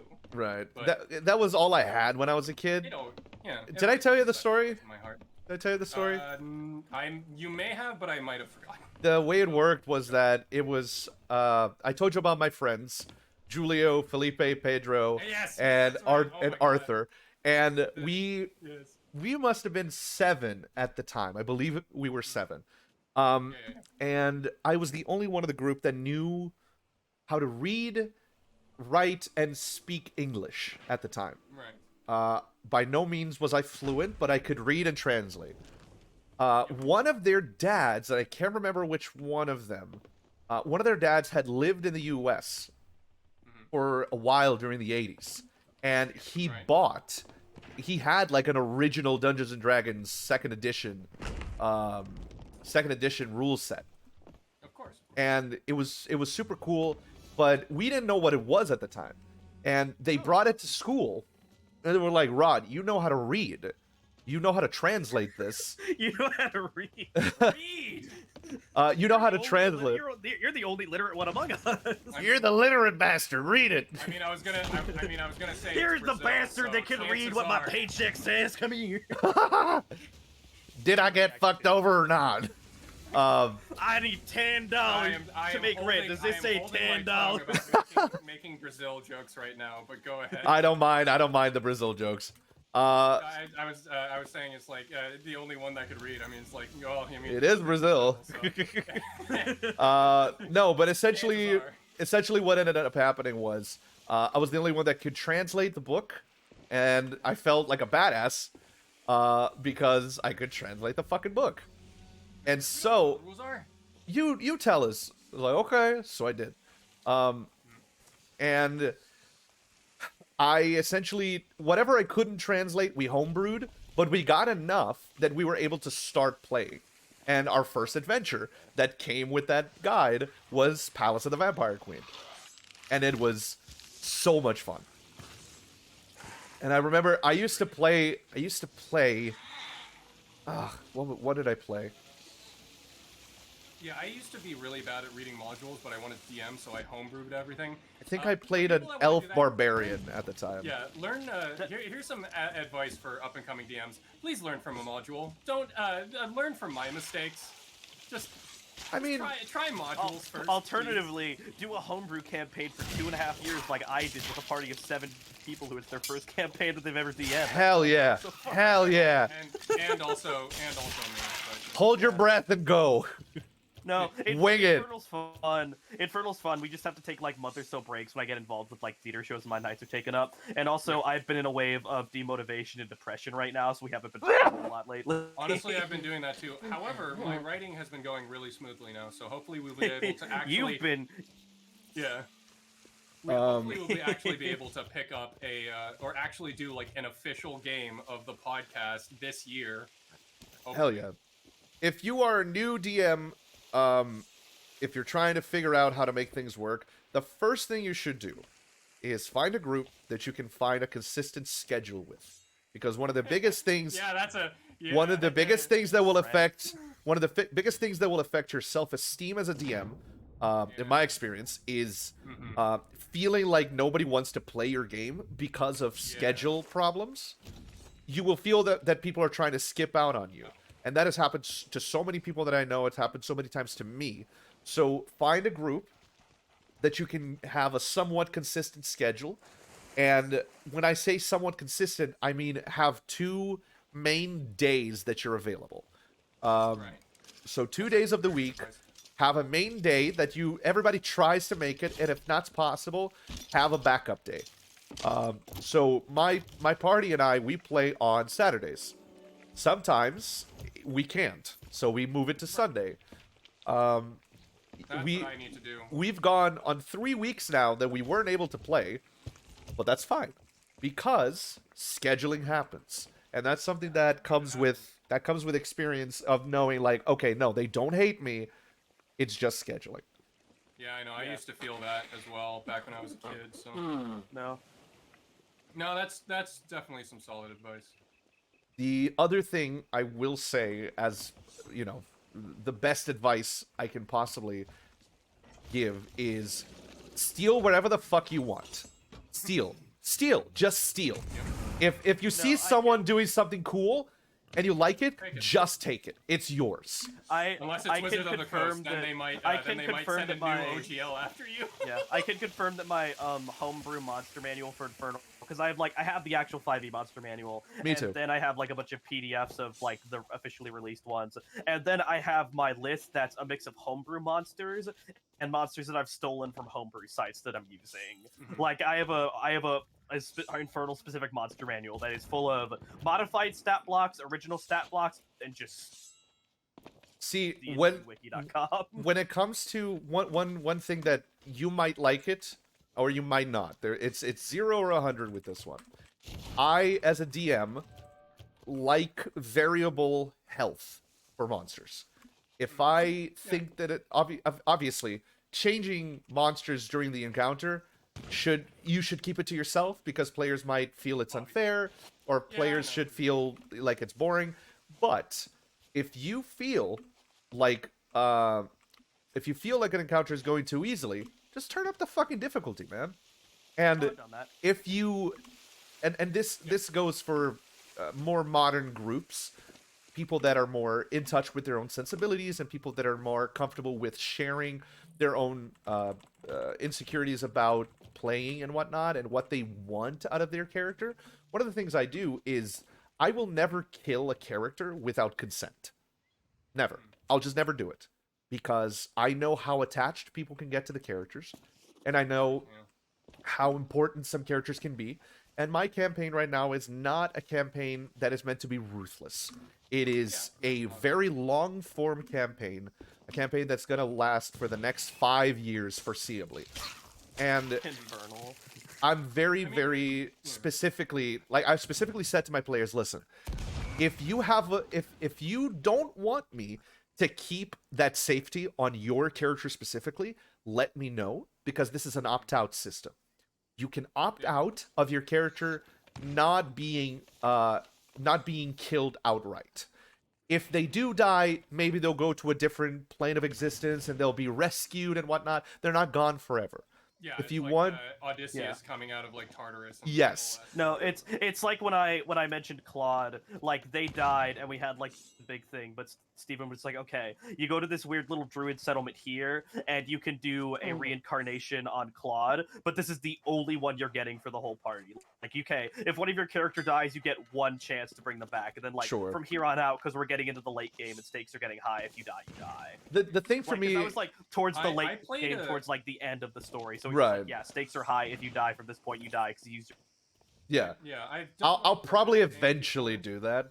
I know a lot of people don't like permadeath, but I played one that was actually really fun. I remember one of my friends doing it. It was essentially like The Walking Dead, but in a high fantasy setting. Yeah, that's fun. And I played my character was probably the only one that didn't die because I was playing as like a rogue survivalist. So he was essentially like a really paranoid. He was built for this. Yeah, no. Yeah. So I used like the trap maker archetype, which Ah. works really well. Yep. So I was essentially like a scrounger survivor that would like, set up a lot of traps because I would be paranoid as fuck. Because, Yeah. Zombies. Of course Yeah. I'm going to be extremely paranoid. Exactly. I So accidentally killed one of my party members that way, which was really fun. with character death for me, right? Yeah. It's Well, and this yeah, sorry. Before you do that, Yeah. it's sort of like a thing where it's like consensual. You have to like sort of say it up front where it's just like, hey, this is a thing where don't worry about like going to 0 HP. It's not like permadeath or something. Or hey, this is a permadeath thing. Dying is a serious consequence. So if you're up for it, you're up for it. If not, then it's Right. It's really all about consent. That's it is. Yeah. It really No, is. with companion death before. So like specifically, Oh, Forge. Oh, no. yeah, Forge. Forge is the big example. Like My, the thing about my because we've had familiar two also died. companions. Yeah, we've had two. Well, familiars I don't care about, so you just get your familiar Yeah. back. But like the two companion deaths that we've had that haven't been familiars. I do have a Ella, our wizard Drusilla, kidnapped. Basically, they found two goblin scouts, put them for royal interrogation, and then the royals are like, "Oh, do you want these guys back, or else we're probably just gonna kill them?" And they took them, and they had them as like two little companions, and one of them died in an attack because they got hit by because they're goblins, but they have 10 health, and they got hit by like a 30 Boblin. damage attack. Boblin the Goblin. Yeah, so. One of them died because the goblins were Bert and Ernie, and then I think Bert died. It was either Ernie or Bert died. I don't remember which one. I always forget until we play. And so the other one, Ella was just like, "Hey, can I like since I only have one of them now, can I make them like a we lower have level everything, by the way? druid?" I was I like, "Yeah, think that's so. fine. Yeah, we should." But yeah, it was just like, oh, the tragedy and the grief of their friend dying awakened like a druid, Yeah. and I'm like, yeah, that's fine. That's like a checks and balances. Like, you no longer have two shitty companions. You have one better companion. Right. And then one of our Nim, our rogue, had a dog named Borge because they went to a shop and they're like, yeah, do you have a horse or anything we can ride? And they brought out a mastiff, and they're just like, oh, we're gonna take the mastiff. Let's call him Borge. And Borge was in a Modrone ambush, and I just kind of forgot how much health he had. So one of the Modrones just went over and started beating the shit out of the dog. And like, I read out the number of damage it takes, and Fox, the guy playing, looks at me. He's like, okay, just to let you know, if this is the damage they take, Borge is dead. And I was like, okay, cool. I'll flip a coin. Heads, he lives. Tails, he dies. I flip tails. So I totally was just like, okay, I don't just want to kill them outright, so I'm going to leave it up to random chance. And Yep, there it goes. barking with the angels. So Yektan isn't a crazy gunman as a DM or a player and kills the players to be funny. Not all the time. No. Depends on the campaign, honestly. So for me, when it comes to, I have a couple of rules in place. The first one is no pet death. Random crits, fair enough. Pets do not die. That just happens. If they reduce to 0 health, they turn tail, they run away, and they come back Or later. they, About this. or they pass out or something. Yeah. Yeah. No, They we run saw away. The same Twitter post. Yeah. The same Twitter post. I remember we talked about Yep. this. So pet death, And no pet death is I huge saw for that me. tweet like I saw that tweet a week after Borge died. I'm like, God damn it! I wish I knew this earlier. Wow. Yeah. No, So the way that I go about Coward not killing the dogs. No, don't do it. We don't want more John Wicks. That's how you get John Wick. To be fair, Nim has turned into John Wick with Modrones now, so that didn't gotta happen. He fucking hates Modrones now because they killed his dog. Yeah. Or her dog. Her dog. Her dog. Sorry. Well, I guess we're getting canceled. Sorry. Go ahead, Rod. I forgot what I was gonna say, so Rip. Pet death. Sorry. Yeah, pet death. no, it was something before. I've been holding it in Yeah. because I didn't want to talk over you guys. Talking about for DM advice. I remember somebody talking about as a DM, you're essentially like the director. Yes. Of everything. So you essentially sort of control the flow of not only like exploration, role playing, but also combat. So if you need to tweak things like on the spot, like that's totally okay. Yeah. That's what you're supposed to be doing. If you feel like something is too hard or something is taking for too long, you put in hints or put in like stuff to help with that. And of course, like there's no like perfect strategy on doing that. It comes with practice, things like that. So Yeah, I have two main types of encounters. One of them are one of them is fixed health encounters. So Right, yeah. those are a lot 32 Goomba fight. in my opinion they're a lot more difficult because, you know, these are fixed health and they're normally high HP enemies. Yeah, it's like a boss fight. Yes, and then I have variable health, which is essentially, the best way to explain it is, listen, if my players hit him enough, and I feel like it's enough, then they're dead. If they die, they die. Yeah. The thing about that is that it allows you to really hone in. Oh, I think I remember what I was gonna say. So, I went to school for acting and minor in screenwriting and voice acting, double minor actually. And when I was working with that, a lot of the stuff that we had to do was regarding improv, and that just sort of lent itself extremely well to totally. to D&D.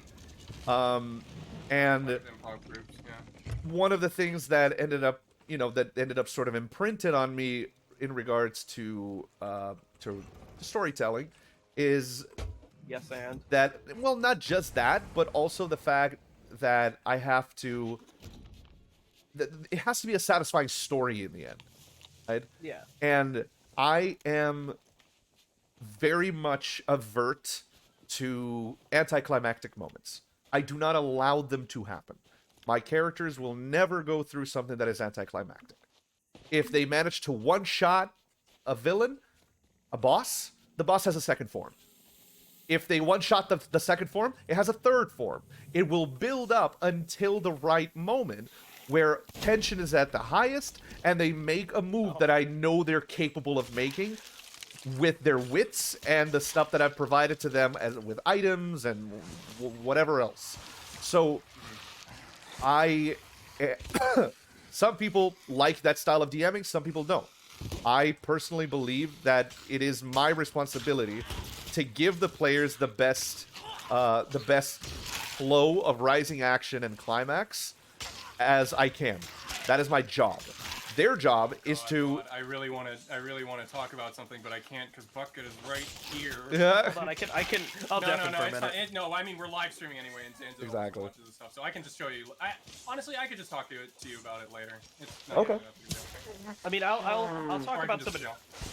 Yeah, So, I have some things I can talk about with Infernal. I did random crit a new player one time. It was not my proudest moment. Well, the thing is, I am very careful with damage that I deal. And I very much target players in specific sessions. But the targeting has to be story related. It has to be thematic. It cannot be random. So there is this in my campaign. You have Ithilden, who's played by Emily, my girlfriend. Ithilden had the party had an NPC companion called Grimorian, and he was a Warforged fighter, Echo Knight, who would cast disguise self on himself every day to appear human. Because there's a lot of prejudice towards Warforged. They're all coming from Eberron, and Faerun is not used to that. A lot of people don't understand, what they are. They see them as soulless machines. So Grim didn't really trust the party with who he is, right? He was very afraid of being ostracized again. Yeah. Grimorian... I made a character who's like that, actually. Well, there you go. Grimorian ended up dying in an encounter, and it was directly Emily's fault. It was directly Thilden's fault, because there was a villain who had Grimorian pinned down on the ground with a sword on his chest, and he was like, you're going to tell me the location of the secret city, or I'm going to kill him. And she tried bluffing once, and it didn't work. And It's on Alderaan. essentially, They're on dead to it. essentially, and Ithilden was like, oh, it's there. And Virtucci, this villain who's extremely smart, she fails her persuasion check. She fails her deception check, and he's like, I'm going to give you one more try to tell me the truth. And she's like talking to the other players and whatnot, and they're trying to come up with a plan, and she tries bluffing again. And she fails the check. And this was a character that I had planned to keep for a very long time. It was essentially my DM surrogate player for me to also be able to have fun playing. Oh yeah, DM PC. I love those. Yeah, DM PC. So, I was like, well, I have to kill him. I can't just protect my own PC just because. This is a mistake that she has to pay for. So he just buries the sword. It's hard to kill your babies. Yeah, he just buries the sword into his chest, killing him instantly. And Emily, until now, is like traumatized by that. She is so sad. She loves Grimorian. And they're currently undergoing a massive quest to bring him back to life, which is constructs. Warforged in my D&D, they do not come back. That's like unheard of. Right, because they're just like they're supposed Hey guys, to be we got a red soulless mermaid statue machine. down here. Oh, nice. Are they like a quote unquote like soulless machine? Like you No, turn them off they and then turn them they on? have souls, but the problem is that the change I made is that construct souls operate in a different way to regular souls. It is a full soul, but it is synthetic, so it cannot be resurrected by regular beings. You took souls from the soul sword. Oh shit. So the way it works is they can't just use a resurrection spell on him and bring him back. Yeah, obviously. They have to go through a whole ordeal.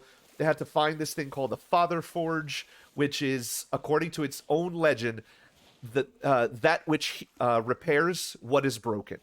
That is the only description that exists of it.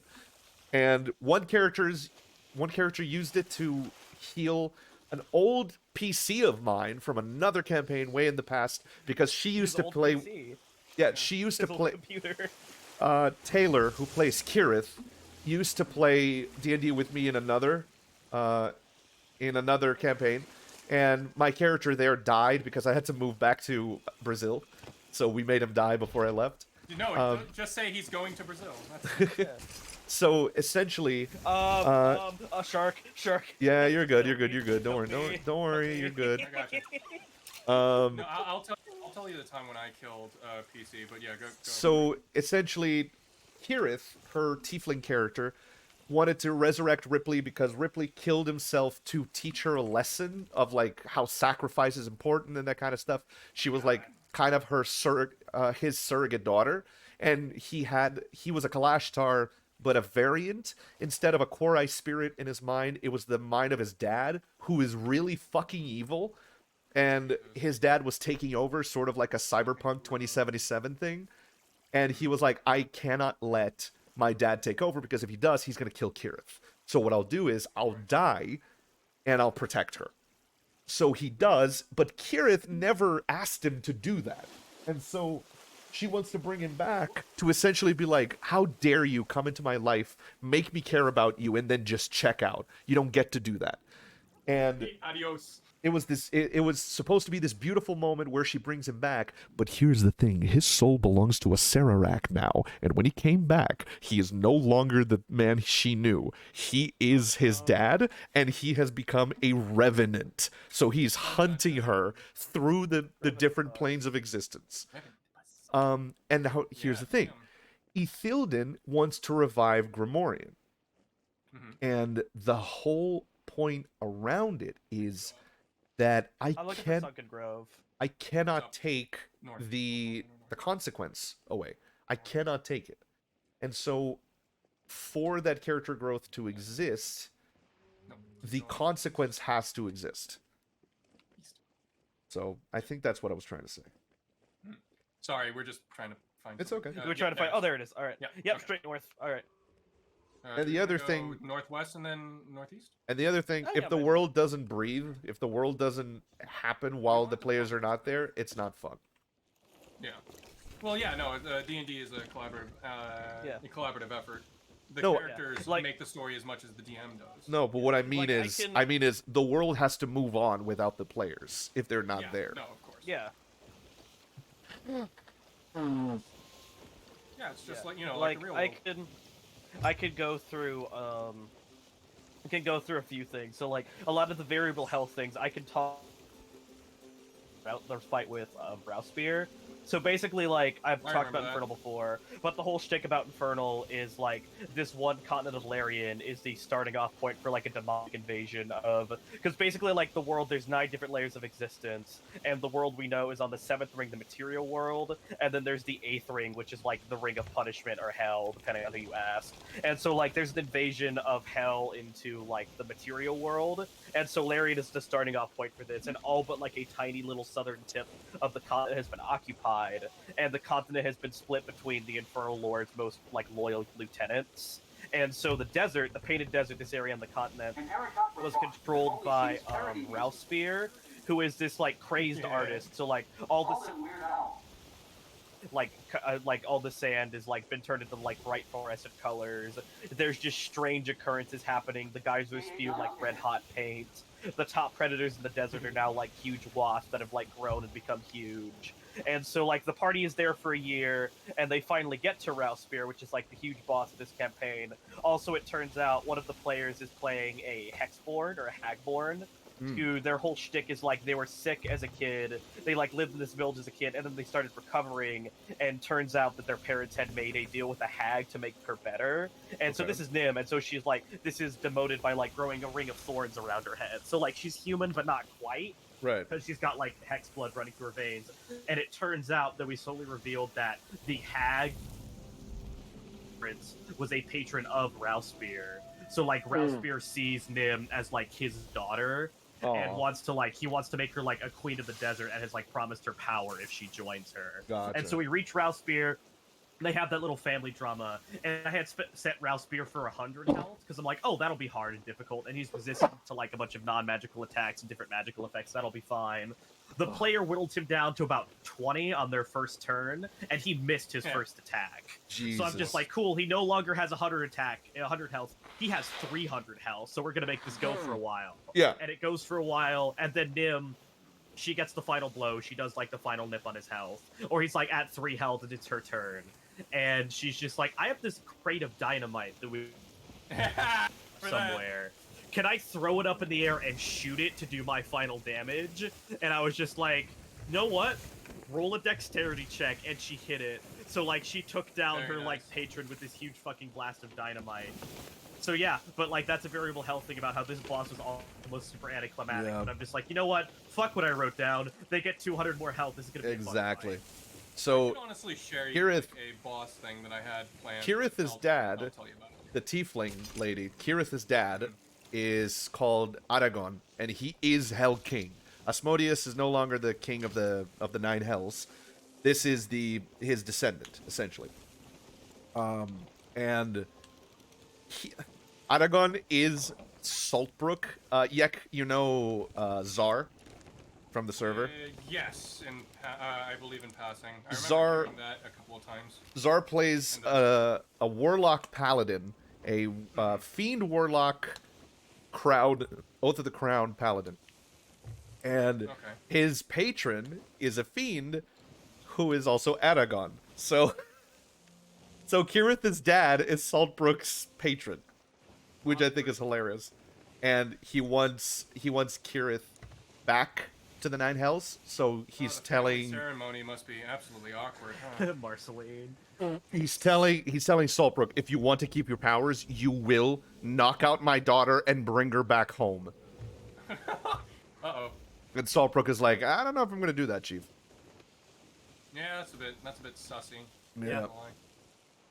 Oh, there's also an anecdote for Nim that I forgot. So, since the party had arrived there, I'm like, okay, I need to get them on, like, the story track. How am I going to do it? Oh, there's this character called, because, Ralsper is an artist, there's just going to be an artist in the desert that, like, curious about his technique and looking around, and he gives them, like, clues on, like, what they need to do. He's like, okay, I discovered, like, what you need to do to gain entry to his palace and take advantage of his pride. You need to make, like, an effigy of all his greatest works and present it at the palace gates, and that's the only way that he'll let you in, so you can kill him. And so he's there as, like, sort of a guiding point. And then he was just supposed to be, like, just a mysterious, just, like, NPC. Just, like, a mysterious NPC that, like, oh, what's his deal? I don't know. Fair. But I came up with the idea of, like, a month before the Ralspear fight for a different quest. I was just like, hold on. What if he was an angel in disguise? Because angels are a thing in this world. Angel lore is fun. I can get into that. But I was like, what if he was, like, an angel in disguise who's, like, guiding the party, like, on his own terms? And then Nim died, and so I'm like, okay, Nim died, the devilish patron that gives her power through, like, the Hex Pact has now died, so the thorns on her head immediately, like, shrivel up, and she goes into what is essentially a coma. Yeah. They're like, uh-oh, Nim's gonna die here because her power's been sapped out, and so they bring her to the goblin camp where the artist had been waiting, and he's like, okay, I kind of saw this coming, I only have one solution to this. So he reveals himself as an angel and departs his holy light onto Nim. Ooh, Reborn. that's pretty cool. And instead of the crown of thorns, she now has, like, a big glowy halo. And because of her race, she had a few innate spells she could cast, and those have been replaced with, like, more holy divine spells. Dude, I fucking love characters that just have a glowing halo around their heads. Yeah. Not like an And like it's an not- angel halo that just floats, but like around their head is constantly glowing. I just love Yeah, that. have you do you It's like have you seen 40K. Gabriel from Like have you 40K. seen Gabriel from Ultrakill? No. Yes, I have. But Yes, you I'm know that, thinking like, I'm how he thinking has a 40K. halo, but it's like, I'm thinking Yeah, 40K, the Living the Saints. I know what you're talking about, yeah, Rocco. the halo she and other angels have is like the Gabriel Ultrakill thing, where it's like a big, like, glowing symbol behind their head. It's like, that's the kind of halo that she has. Gotcha. I have I have several. Oh, go ahead. Yeah, getting into divine lore, or just like the cosmology of this, like, universe, because this is basically all homebrew. I don't really like using the pre-made stuff in D&D because I like Sure. to have more creative Does. freedom. I do. But I basically, do. like, Yeah, no, well, you no, have you're using to, it. You're so. using the cool realm stuff in your campaign, and that's sick as hell. But basically, like, all of existence was just kind of, it's like pre-Big Bang Theory. Like, all of existence just kind of like this nothingness, and materials are floating around until these beings made of pure light, like, gained consciousness and decided, hey, let's organize and structure the universe. And so they constructed for themselves, like, semi-mechanical forms, and they are the Elder Craftsmen. Yep. So they, like, divide, like, the universe into layers. The workshop where they oversee, like, the creation of everything, and they're doing their whole thing until they get to the material world, and, like, they're doing animals, and they make dinosaurs, like these huge, powerful, like, amazing creatures, and they're like, wait, these are awesome, but let's make something that has similar powers that are intelligent, because, like, the dinosaurs are these great, powerful, like, beautifully evolved creatures, but they're not smart or sentient, and so they make dragons, which are basically, Sloop like, dead ahead. to the power of these Alright, animals with gotcha. intelligence. Long story short, the dragons make quick work of the dinosaurs and completely drive them to extinction. Right. And Oh, so we're the near craftsmen are like, Reapers. Oh, that's not good. I'll keep an eye on the map. And the craftsmen are like, okay, that's fine. Let's do that again. Let's make intelligent creatures. Let's also put magic in the world. So that's how, like, the humanoid races began, and, like, how magic was first introduced, and, like, Gotcha. dragons get their draconic breath from there on. But one of the craftsmen was like, no, this sucks. Like, we're not learning anything, and we're, like, the beings of, like, pure power, and we completely control the universe, and they're not taking advantage of this power. They're just sitting by being passive observers, throwing stuff at the wall. So he organized. I forget what name I gave to him. I'd have to look back at my notes. The treacherous one. So he organized like himself and a bunch of beings he made, which would later turn into demons, to basically have a huge like revolution against the different craftsmen, try to kill all of them, and then take like creation for himself. And the craftsmen didn't really have anything to fight this with, so in a last-ditch effort, they made 12 of them with their... Because the craftsmen are like holy light, just like puppeting around these constructs. So the craftsmen like imparted their own holy light onto these new mechanical beings that they made, and these are the first 12 angels, the archangels. And they like essentially drove like the demons out, defeated the treacherous one, and banished them to hell. And so from then on, they like made more of them, but then they realized that, oh, if we make angels every single time with our light, we're just going to completely run out of light, and we're not going to exist as beings anymore. Heads So up, you get, we're heading really close to that sloop. Yeah, I'm keeping an eye out. They're coming towards us. Are they? But yeah, I think they and might be then still They're parked turned there. towards us. I think they might be doing something else. but yeah, and so Either that or they're going back to okay, the outpost. we're gonna create dominions, aka greater angels, which are like half organic beings, half like mechanical divine light. So they're still like powerful, but they're not fully light beings as powerful as the archangel. White sails. And then They're they coming eventually- towards us. They're gonna intercept. Yep. All right. Is it the same guys as before? Don't think so. This one has a name. This one is. Yeah, this one's. All right. Yeah. We can still. all right, We can let's- outrun them. We have crosswinds. Yeah. Cannonballs are loaded. And then, and then eventually it gets down to virtues/lesser angels, which are like more traditional, like Christian angels, where they're just like human body with divine form, essentially. But because they're like fully organic beings, they have like full autonomy to be like, I don't want to be an angel. Take back. Angels come to the material realm, breed with mortals, and that creates cherubs, otherwise known as Asamars in this universe. So, specifically, the angel who was the artist, which I can't remember his angelic names, but like he was a lesser not gonna be able angel, to so catch like up the with us. organic angel that is just like come with disguise. Because the thing about the Hell Invasion is it's got absolutely no response from like the angels of the Guardians of the Universe. Like they're strangely silent on like the treacherous one coming back and trying to take over the material plane. So like the artist is just sort of this lesser angel going out at his own little shtick, just like independently trying to like help save the world. And so he recruits the party to do it. So he is a Gotcha. lesser angel and is now sort of... So Nim's kind of an Asamar, but not... Or an died aka Asamar. cherub. Yeah, it's like she's not a direct descendant of like someone of angelic blood. She's just been given angelic power. There's another angel that's- on Crescent Isle. Oh, we're gonna. We're Another, overshooting. another sloop, I should say. We need to Yeah, go that's northeast. that's the weird cosmology of my world that I've made up. Gotcha. I mean, I could share mine, but we've been going at it for quite a bit. Yeah, fair. I'll only tell a tiny thing. I have Fair. other adventuring parties in the world that are doing their own thing, and that the players come into contact with, and More Jenga. the one that they're still they still haven't formed the adventuring party. They will once the players meet all of them. You have Red, who is a vengeance paladin tiefling. Obviously he's red. He has big mutton chops. He's really nice, very kind man. Then you have Slayer, who is a warforged barbarian, path of the Doomslayer. Okay, It's a complete homebrew, but you know Yeah, he I functions yeah. as the Doomslayer. Then you have Saint Celestine, who is a human barbarian, path of the Living Saint. If you know Warhammer 40k, then you know what she does. Hit Then things with hammer really yeah. hard. then you have Stinkbeak, who is a Kenku samurai, who ran away from home because he wanted to be the greatest samurai to ever live.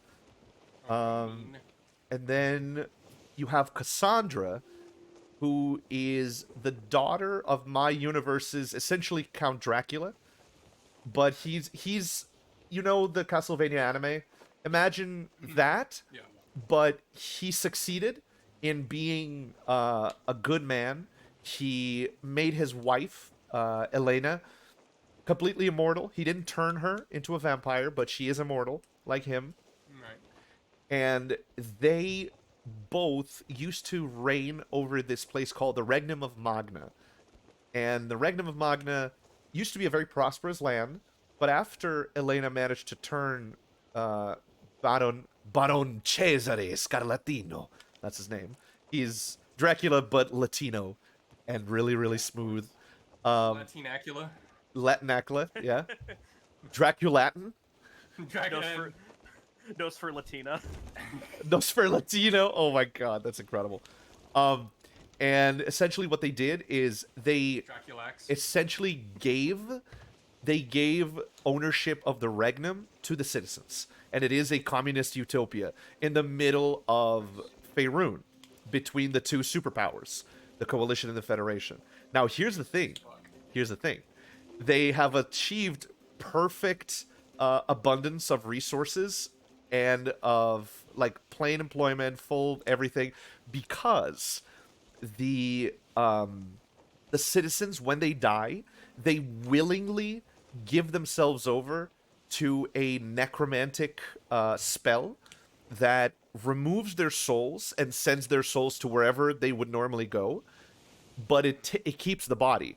And essentially all of the work in the realm is done by these undead creatures who are revered by the rest of the population as the greatest show of dedication to the people. You never serve in your life, but you will serve forever in undeath. Right. But not your soul. Your soul is free, it's at peace, and it's like Body will be doing that. exactly. That's like voodoo stuff. That's awesome. Yeah. There's an anime like that where just like, oh, they experimented with like necrotic technology, so now like corpses went on by like necrotic robotics. Motherfucker, Or, like, that's doing all the Dark work in the world. Souls. Yeah, so the communist utopia in the middle is like literally a utopia because people don't have to do anything like there's no soul crushing work. People work in the things that they want to do. Soul crushing. Exactly. People work on the things that they want. They focus on art. They focus on just living a good life and helping each other. Episode of the Mandalorian. And they consider becoming, giving their bodies up to the Republic as the greatest honor that one could ever undertake. And so Cassandra is the daughter of Elena and Cesare, and she has decided to become an adventurer. And she is Another mermaid statue. oh yeah, and she is essentially going around the world, sort of getting to know how the world works. The people of the Regnum are extremely grateful to Cesare and Elena. They still call them king and queen, even though they have no power whatsoever. Yeah, it's like it's sort of like a formality thing. Sure, but that's the thing, right? It's not even ceremonial. Like, they don't do anything a king or a queen should do. The people just said, like, you guys can just keep your castle. Like, we don't care. We're very grateful to what you've done for us, and we just honor and respect you, and we love you very much. So thank you for allowing us to live in a prosperity that's not seen anywhere else in Faerun. So that's my little lore that I really enjoy. I mean, I literally have an anarchist faction in my campaign that was started by one of my players in a previous campaign. Sick. I love when that happens. Yeah. No, that's the fun thing about because I've talked about like the dynamite. Basically, the setting for Infernal is like 1860s-ish, like that sort of technology, and so like the Kingdom of Larian, where the party is out of, that is sort of a weird. Basically, the history of continent wasn't like a native continent towards one of like the humanoid races. Like the only people who were native to there were like small little like Maori type tribes of bird folk. Oh, that's and, super like, cool. People went there. Yeah, people went there because like originally the first expeditions that went there is because thousands of years ago there was a hobgoblin empire that ruled all over the world, which that's a fun thing. One of the continents was dominated by the hobgoblins who run an empire, and then they created the goblins as their servant race. Eventually, the goblins had a revolution, took down the empire. Now hobgoblins are extinct all over. Oh yeah. So yeah, but people were just like, oh, there's an ancient hobgoblin treasure buried on this continent. Let's go find it. They get there. They figured out that Walk it there off, wasn't you'll be actually fine. anything. There you It go. was like 2 tribes of dwarves and elves, and You they're might wanna like, run. wait a minute. There's like it's really good for farmland and it's very rich in its mineral deposits. Right. So pretty soon, like big agricultural and mining companies popped up on Larian from like these expeditions, and eventually they saw like the other kingdoms in the world eyeing them up. So they're like, actually, let's make this a little bit more official. So the son of the mining company and the daughter of the agricultural company married. So basically, they are the Kingdom of Larian, but it popped up from just 2 trading companies wanting to make themselves. It's like if the East India Company legitimized into a full state. Like in the British Raj. Yeah. So like it is a kingdom, but it's a kingdom that is like that was still very much ruled by like their trade to the outside world, and they like didn't really have a long history. They're just, and also they're relatively new. They're 800 new for like the continents there.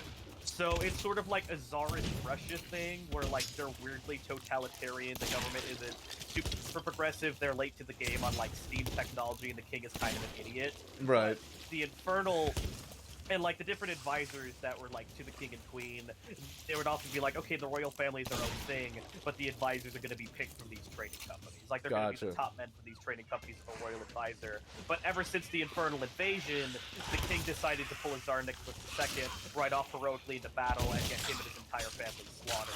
And most of the royal advisors are gone too. So the royal government is in the like previous really small port city of Athara. The only advisor left is an advisor Ashwood, like a small little wing of what's left of the Royal Guard, and just this one of like 12 royal advisors is just sort of the de facto ruler of what's left of the Kingdom of Larian, and they're just sort of like, okay, we're holding on and surviving on this small little chunk of the southern continent.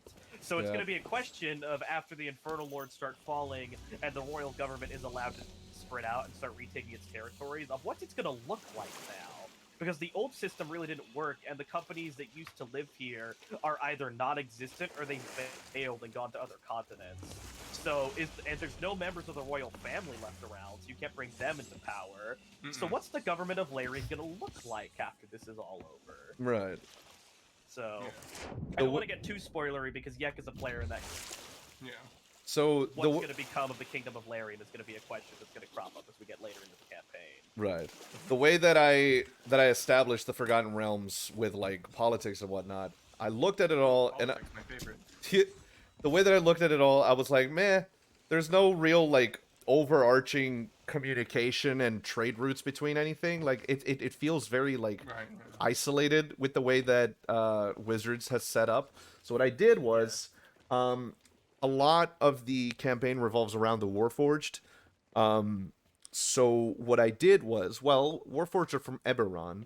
For them to be in Faerun, there would have to be a huge reason, right? First off, you have plane shift, or a gate of some kind, where you need to get all of these people here. Why would they all be coming here? So, if you know Eberron, you know the Last War, and in the official canon, the Last War ends peacefully, and the Warforged are freed, and now they have full sentience and whatnot. Corvair essentially it survives this conflict, even though it's huge. I changed some things around. First off, Eberron is completely destroyed. It's a wasteland. It's like Fallout without the fun. Nuclear, baby. It's essentially a nuclear wasteland. Northeast for northeast. The Warforged have completely left as refugees, and you have all the remnants of Eberonian of the Eberonians that made it to Faerun. There's only 2 types of Eberonians. Either they're part of the Coalition, who are predatory capitalists. It's essentially a mega corporation of hundreds, if not thousands, of smaller corporations that all banded together. A syndicate. Yeah. Essentially a syndicate. And you have regular people, regular refugees. What the fuck is happening? Did we just walk into a... Oh, yeah, we walked into an armada. What is that? I haven't done this. Skeleton armada. Skeleton boats. Okay, I'll take the help. What do we got? Anyway. We don't have to stay here. We can just go through it. Yeah. Oh, right side. All right. I see him. Oh wait, no, this isn't. This is just a random event. Okay, cool. Get her asses. Cowabunga it is. Cowabunga it is. Yeah. Aim low, aim low. I'll keep us on him. So essentially, you have Faerun, who has organized itself, the Sword Coast essentially has organized itself into what I call the Federation. You have Baldur's Gate, Waterdeep, and Neverwinter as the main cities. They're all city-states, so they're all countries. Anchor turn, we're gonna need it. We're gonna need an anchor turn. They're all city-states, countries of their own. And the coalition is starting to push in. But the main thing is that in the middle of it all, you have the Kingdom of Sylvania, which is a kingdom of elves. Used to be the first people that were in Faerun, the first big empire. And they've slowly been pushed out. I'm going to them. I got it. No, I didn't know if that was a player ship or not. I wanted to check. I think we're good. Yeah. Let's get on them. Give me sails full left. Alright. So Cowabunga it is. you have the Kingdom of Sylvania smack dab in the middle. They used to be a massive empire. They got pushed back by the other humanoid species. And you have the Sword Coast trying to push more east to create what is essentially a highway called the Long Road. That would make trading super easy. That would be a bunch of really good stuff, but also would solidify the Sword Coast's dominance of Faerun. And the coalition is like, we care about the indigenous elves. You can't do that. They really don't, but they're there because they can make money out of that. Yeah. And the Warforged, the Warforged are all refugees under the command of the Omnissiah, who is this really, really powerful Warforged. I see what you did there. Yeah, who is considered a god to them. And they just want to carve out a part of the Sword Coast, which is Omn, to the south of the Cloud Peaks, and essentially make their own country to live free of organics, because they were enslaved by the Eberonian organics during the last war. And so essentially you have the Federation, who basically works as the United States. They're imperialists. They're like very militaristic. They do the Starship Troopers service guarantees citizenship. I'm doing my part too. Yeah, and in order to be a citizen, you have to serve for 10 years. And the coalition is this super predatory. Yes. Harpoon them. Harpoon them. Get them. We're at a range. Yeah, we are. We should be in range right about now. We are, but like. No. Oh. Did you steal a skull from him? Did. Yeah, Rod. No, you gotta turn us out a little bit. I will. Again, these things do not have very good swivel. This isn't a sloop. You should have them right about now. Thank you. Yeah. So the main the three main factions are essentially gearing up for World War I, but in D&D. Yay. We're introducing technology. The first semi-automatic pistol was unveiled during a peace summit that the players were trying to mediate, and it was essentially the detonation of Nagasaki and Hiroshima as sort of like a fuck you, look at our technology, don't mess with us. And the coalition is like, holy shit, we need to be able to respond in some way. And so right now there's this really, really tenuous stalemate in play where the coalition and the Federation are... Oh, fuck. Sorry. I went a bit too much. Oh, fuck, it also went in. Oh, I tried to die for it. no, I'm on. Nice. I'm keeping us close as possible. Yeah, we keep hitting the front. We keep hitting the top. We need to hit more below. Yeah, you might want to go down and repair, Rod. 1 second. We're both off. I was hitting them with fire bombs. People who call it work, so I know. doing most of the work. Rip. So 50. Yeah, so So we're essentially in the like really tenuous peace moment between the two, where the players don't know when the war is gonna start, but when it does, it's going to be World War I completely. Like trench warfare, a fuck ton of casualties, just like war in a scale that Toril has never seen before. And I'm so excited for it. Rod, how could you? You stole my idea, JK. Yeah, hey, World War I is also playing a part in Aeon. Yeah, Hell yeah. it is. I mean, yeah, it's more like Chinese sort of imperialism, standing army, Persian Empire sort of stuff. That's super interesting. Not necessarily military dictatorship, but the Emperor has been ramping up more of a paid, trained force rather than conscripts. Right. They're more loyal, Storm. more efficient, and obviously more trained. But it's kind of weird that the Emperor is doing that, considering the fact that he was supposed to bring in. I'm gonna need some help in here, boys. Yep, I know. I'm already on. I'm already below. Yep. I hopped on as well. All right, we need to keep hitting them. Wait, am I the only one on the boat right now? No, we're all here. Okay. Lifting up sail, so we can turn. Yep. But yeah, I say that. Fuck. Big rock. Big rock. Fuck me. We're good. We're alright. But yeah, I could say for We're going too fast. For the world of Diora, which is the setting of Infernal, I never say that name yet, but that's officially what the planet is called. The world of Diora, there are. Yeah, no, I always forget about it too. I'm like, oh yeah, I gave this world a name, so I can just stop calling it the world of Infernal then. But the world of Diora is 6 main continents. You have Kalatar, which is one of the oldest continents, where magic was first introduced to the world.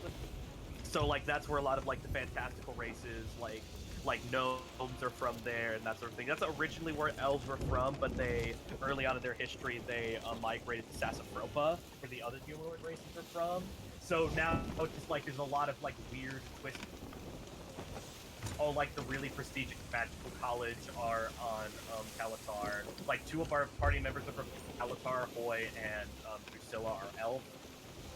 Gardenia and Gabardenio are sister continents. They were originally Get ready on the right side for a broadside. Until an earthquake split the 2 in half. So one is a very like highly industrialized agricultural continent. Keep turning left. Yeah, Gardenia is a Gabardenio is a industrialized farmland, and Gardenia is like huge textile plants. So like producing all like the agricultural stuff that I don't have line, Rod. Gabardenia. Give me a second. I have to fucking fix the sails. Oh, you could don't worry about the sails right now. Just positioning is more important. Yes, but otherwise we're gonna lose speed on them. Don't worry. They can go fast or as slow as they want. Skeleton sloops can go as fast as they want. They aren't affected by like acceleration. Yeah. But yeah, Gardenia is like a huge industrial continent, and Gabardenio is like the agricultural continent. They have a symbiotic relationship, and No, I got it. Gardenia is like industrial revolution type deal, where the conditions are kind of horrid, but there is quite a lot of work. So like a lot of like more discriminated against races like tieflings go to. Gotta keep going left because they know that they'll be able to find work and a home there. Take any look at my list. Sassafropa is the like home world or home continent of like humans or like all. That is a lot of agricultural. Like Nim, who I mentioned earlier, is from Sassafropa. She's like sort of from like a backwater, like just farming community. Ganymede is the one I mentioned earlier, the ancestral home of the Hobgoblins that the Hobgoblin Empire eventually ran out of. That is now occupied solely, well, not solely by goblins, but mainly by goblins after they overthrew the Hobgoblins and ran them to extinction. But Ganymede we have a unified government because the goblins just like, cool, we overthrew the our Hobgoblin overlords. Now what? Like they didn't really know how to like raise a government or form a state. Oh, incoming. Oh, they fucking cut me off. No, I see it. Get ready on right guns. But yeah, so get him! I'm going downstairs. I'm out of ammo. I'm gonna help repair.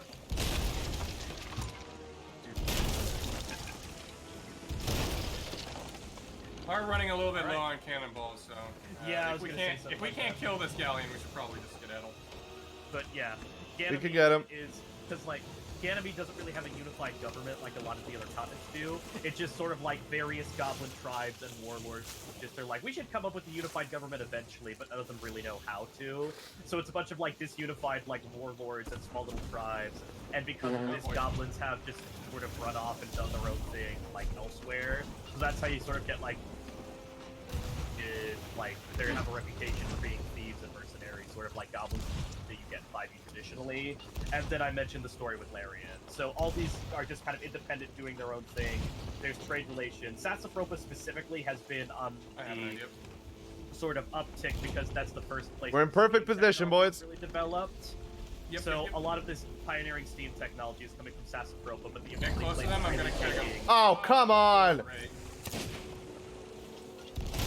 Keep hitting him. The only place taking real full advantage of that is Gardenio with the big factory. Oh, fuck was that? That was a Sustained tag. power on I blew him Larian, up. but it's really reserved. They're still up. Rail lines up north that turn up the military technology. So the Kingdom of Larian kind of standing by to see what happens. I So see. they're just like, this is a huge, big event that's happening, but we don't want to get involved to possibly bring it to our own borders. There's no real government anymore for us to do stuff with. A lot of the companies that we found valuable are now just sort of coming to others. So like agricultural companies that once ran off of Larian are now working off of Gabardenio. So the other They're sinking. kind of there's independent adventuring parties that go there, like the party of players. All right, keep that up. Keep, But yeah, they're yeah, yeah. largely just sort of standing by about like, oh, we'll see what happens. Wait, but is we're that not too white? invested with sending over assistance. Oh no, that's purple shark. Okay, I thought that was a white shark for a second there. Like, wait a minute. Yeah. We have to deal with a shark and a armada. Do we want to just get out of here? Let's just get the stuff We to do. Seattle because we don't have Yeah, enough okay. cannonballs to kill Okay, those this should be. Yeah. We should be in good position to grab the stuff. Aye, aye. Wait, that's not it. Not yet. Not yet. Oh, There it is. It just came up. right side, right side. Okay. I'll turn us more. There we go. Yeah. Well, Todd, you're just talking about lore stuff, and Miles yeah. looking up DoorDash.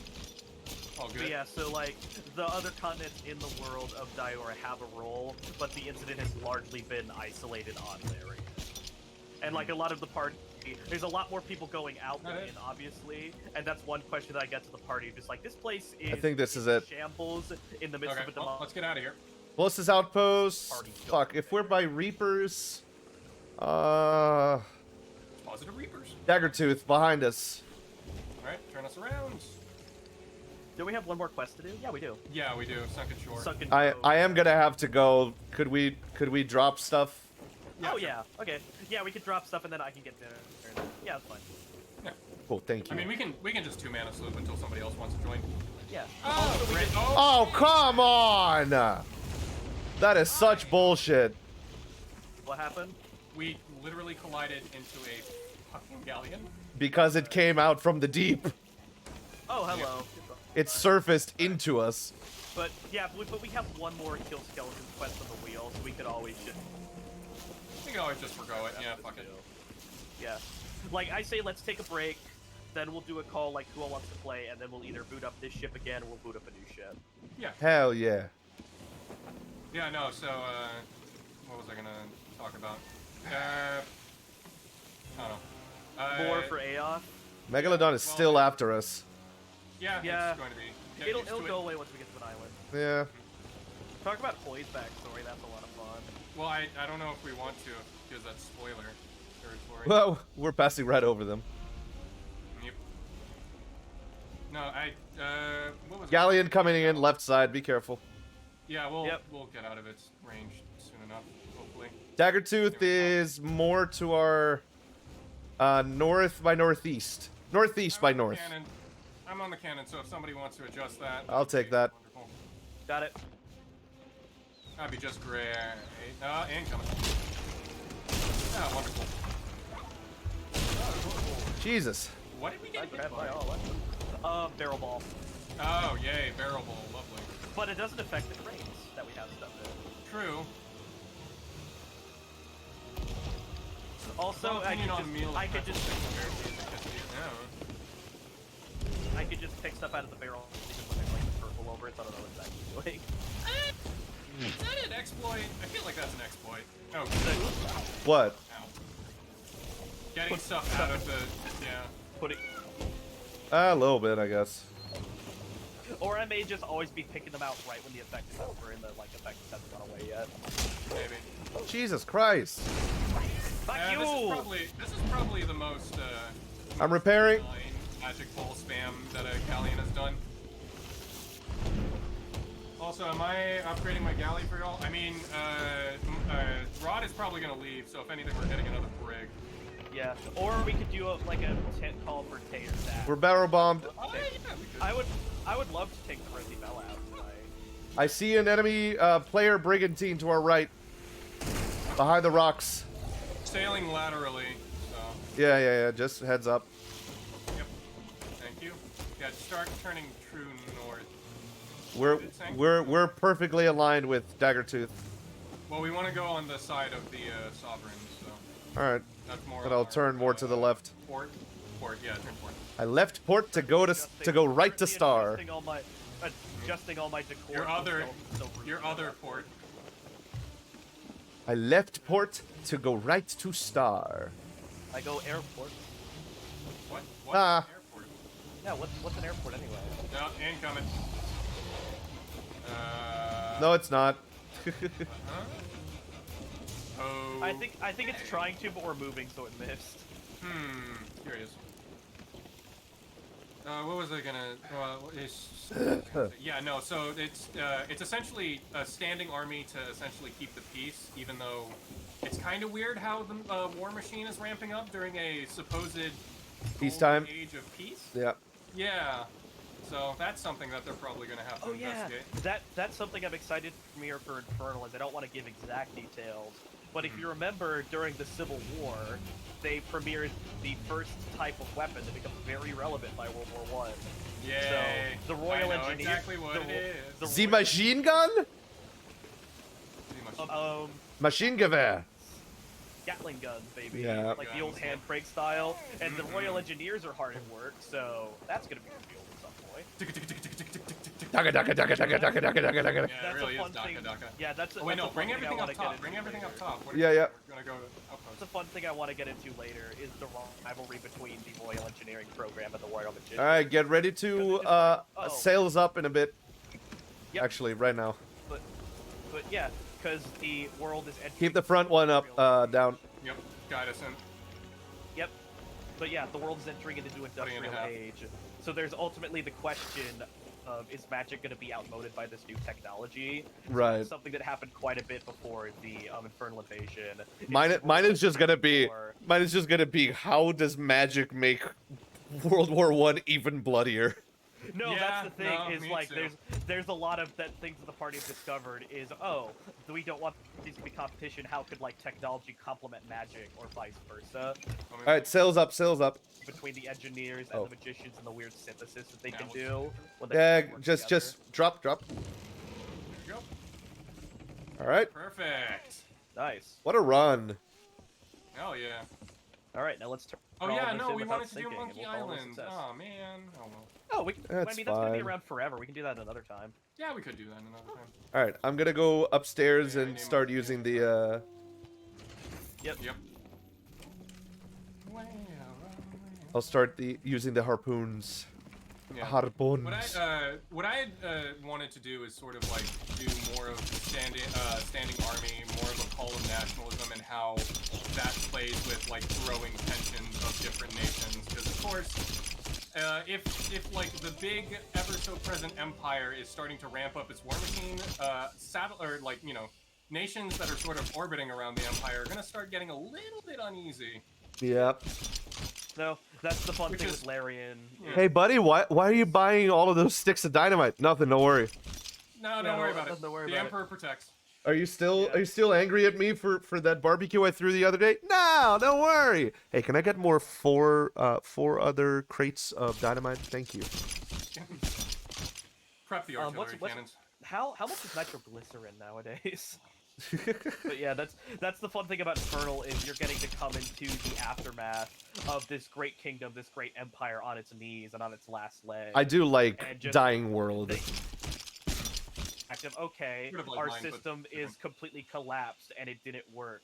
How do we yeah, it's just like how do we come back, and is the royal family and the royal government even worth rebuilding?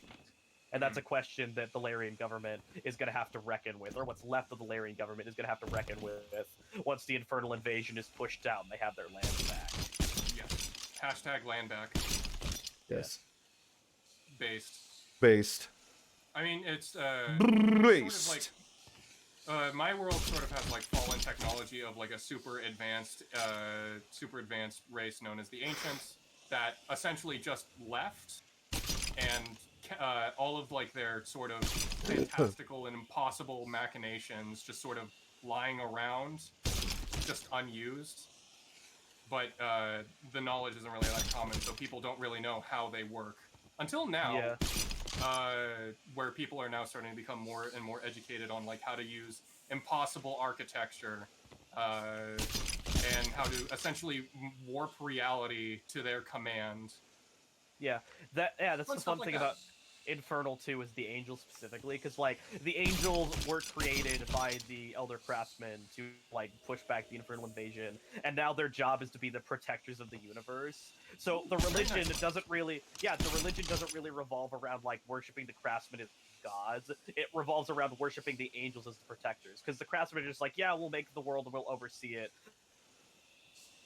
While the Angels are like actually concerned with the goings on of the material realm. So like there's other religions, but it's not like we think the angels are there. There is definite real evidence that the angels are like an actual force in the celestial planes. So the question of the infernal invasion is hell is invading the material plane.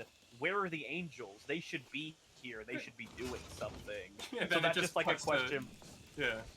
Yeah, it's just like, why is the only angelic activity coming from small individuals, and we haven't heard any activity from, like, the archangels or the realm of protection as a whole? Like, where are they? We're selling? Oh, fuck. I didn't realize. Yeah. Sorry, I was watching this video that Emily sent me, which is this girl in these two girls in a wrestling competition, Greco-Roman, and they're just one of them is just going ham on the other one and like pinning the other one like 7 times within 10 seconds. It's insane. Hot. Very much so. What? Anyway. I too love violence. Yes. Yeah. I mean, yeah, no, I should definitely send you a link so that you can see one of the bosses that I've written for these guys to encounter. I think you might like it, but oh yeah. Also, the draconic cult is very relevant. Cults are fun. Infernal. Yes, the dragons were like a great force that like drove the dinosaurs. I like to imagine like if we had like a cult of fucking dinosaurs here in real life. That'd be really funny. No, that we was do. literally They're called creationists. Yeah, that was one of the catalysts for like the treacherous one. Is you made these great, powerful creatures to dominate this world. They were killed, and you're just shrugging and going on with it. A touch of class. Why do you accept that? But yeah, but that's the dragons. They were given magic and they had intelligence so quickly. The dragons were just like, oh, we're more powerful than these weird humanoid things. We're gonna rule over them and create draconic empires, and that was a thing until But there is one they fear. In their tongue, he's called Dovahkiin, Dragonborn. Yeah, we're getting to that. But yeah, it almost looked like it'd be a repeat of what happened to the dinosaurs to the like new sentient beings. Especially because now the dragons have magic. They have their draconic breath. So they're not only huge, powerful animals, they're huge, powerful animals who can shoot fire out of their mouths. But True. The Craftsmen, in one of the very few times they've ever intervened with the material plane, was just like, yeah, we're not letting this happen twice in a row and possibly bring on a treacherous one who has learned from the mistakes of the last one. And so they brought on what is known as the Great Draconic Purge, where the angels themselves descended from the heaven to kill the Dragon Emperor. So like a huge, iconic piece of angelic art is the Archangel Jeremiah the chest of the dragon, of one of the great dragon emperors. And so dragons are around, but in very limited numbers, and most of them are just like, yeah, we're not going to bother with the Empire thing anymore, because that didn't go well, so we're just kind of doing our own thing. But there are a few select dragons who would like a return to tradition, as well as ancient draconic cults that have remained from the ancient times when they still ruled the world, looking to possibly bring back their old masters. Yes. Valid. And All right. also, that's how Drow became a thing, because they were elves who chose to like join these draconic cults, and as sort of a symbolage of their loyalty, they would use magic to turn their skin to the color of whatever draconic overlord they were worshiping. So, like red dragons, their skin would become blue, and after the collapse of the I draconic made a terrible empires, joke about that when he was explaining Yeah. it the first time. yeah.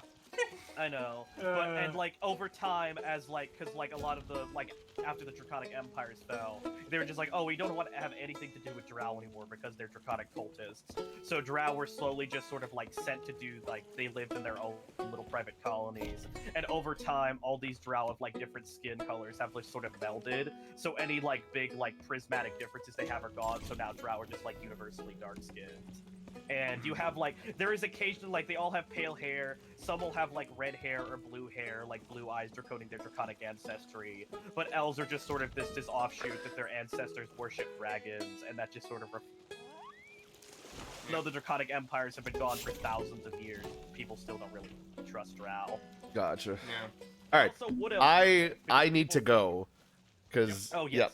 All So right, thank yeah, you, Baron. Yak, thank you so much for the companionship. Thank you so much for telling me all about your campaigns. I'm super excited to see Commander them. Rod on Twitch and YouTube. Follow Yaktan on Twitch, on the YouTube too. Also, if you want to see these campaigns that we've been rambling about, Rod places live on Twitch. Yes. I will have a YouTube channel for them.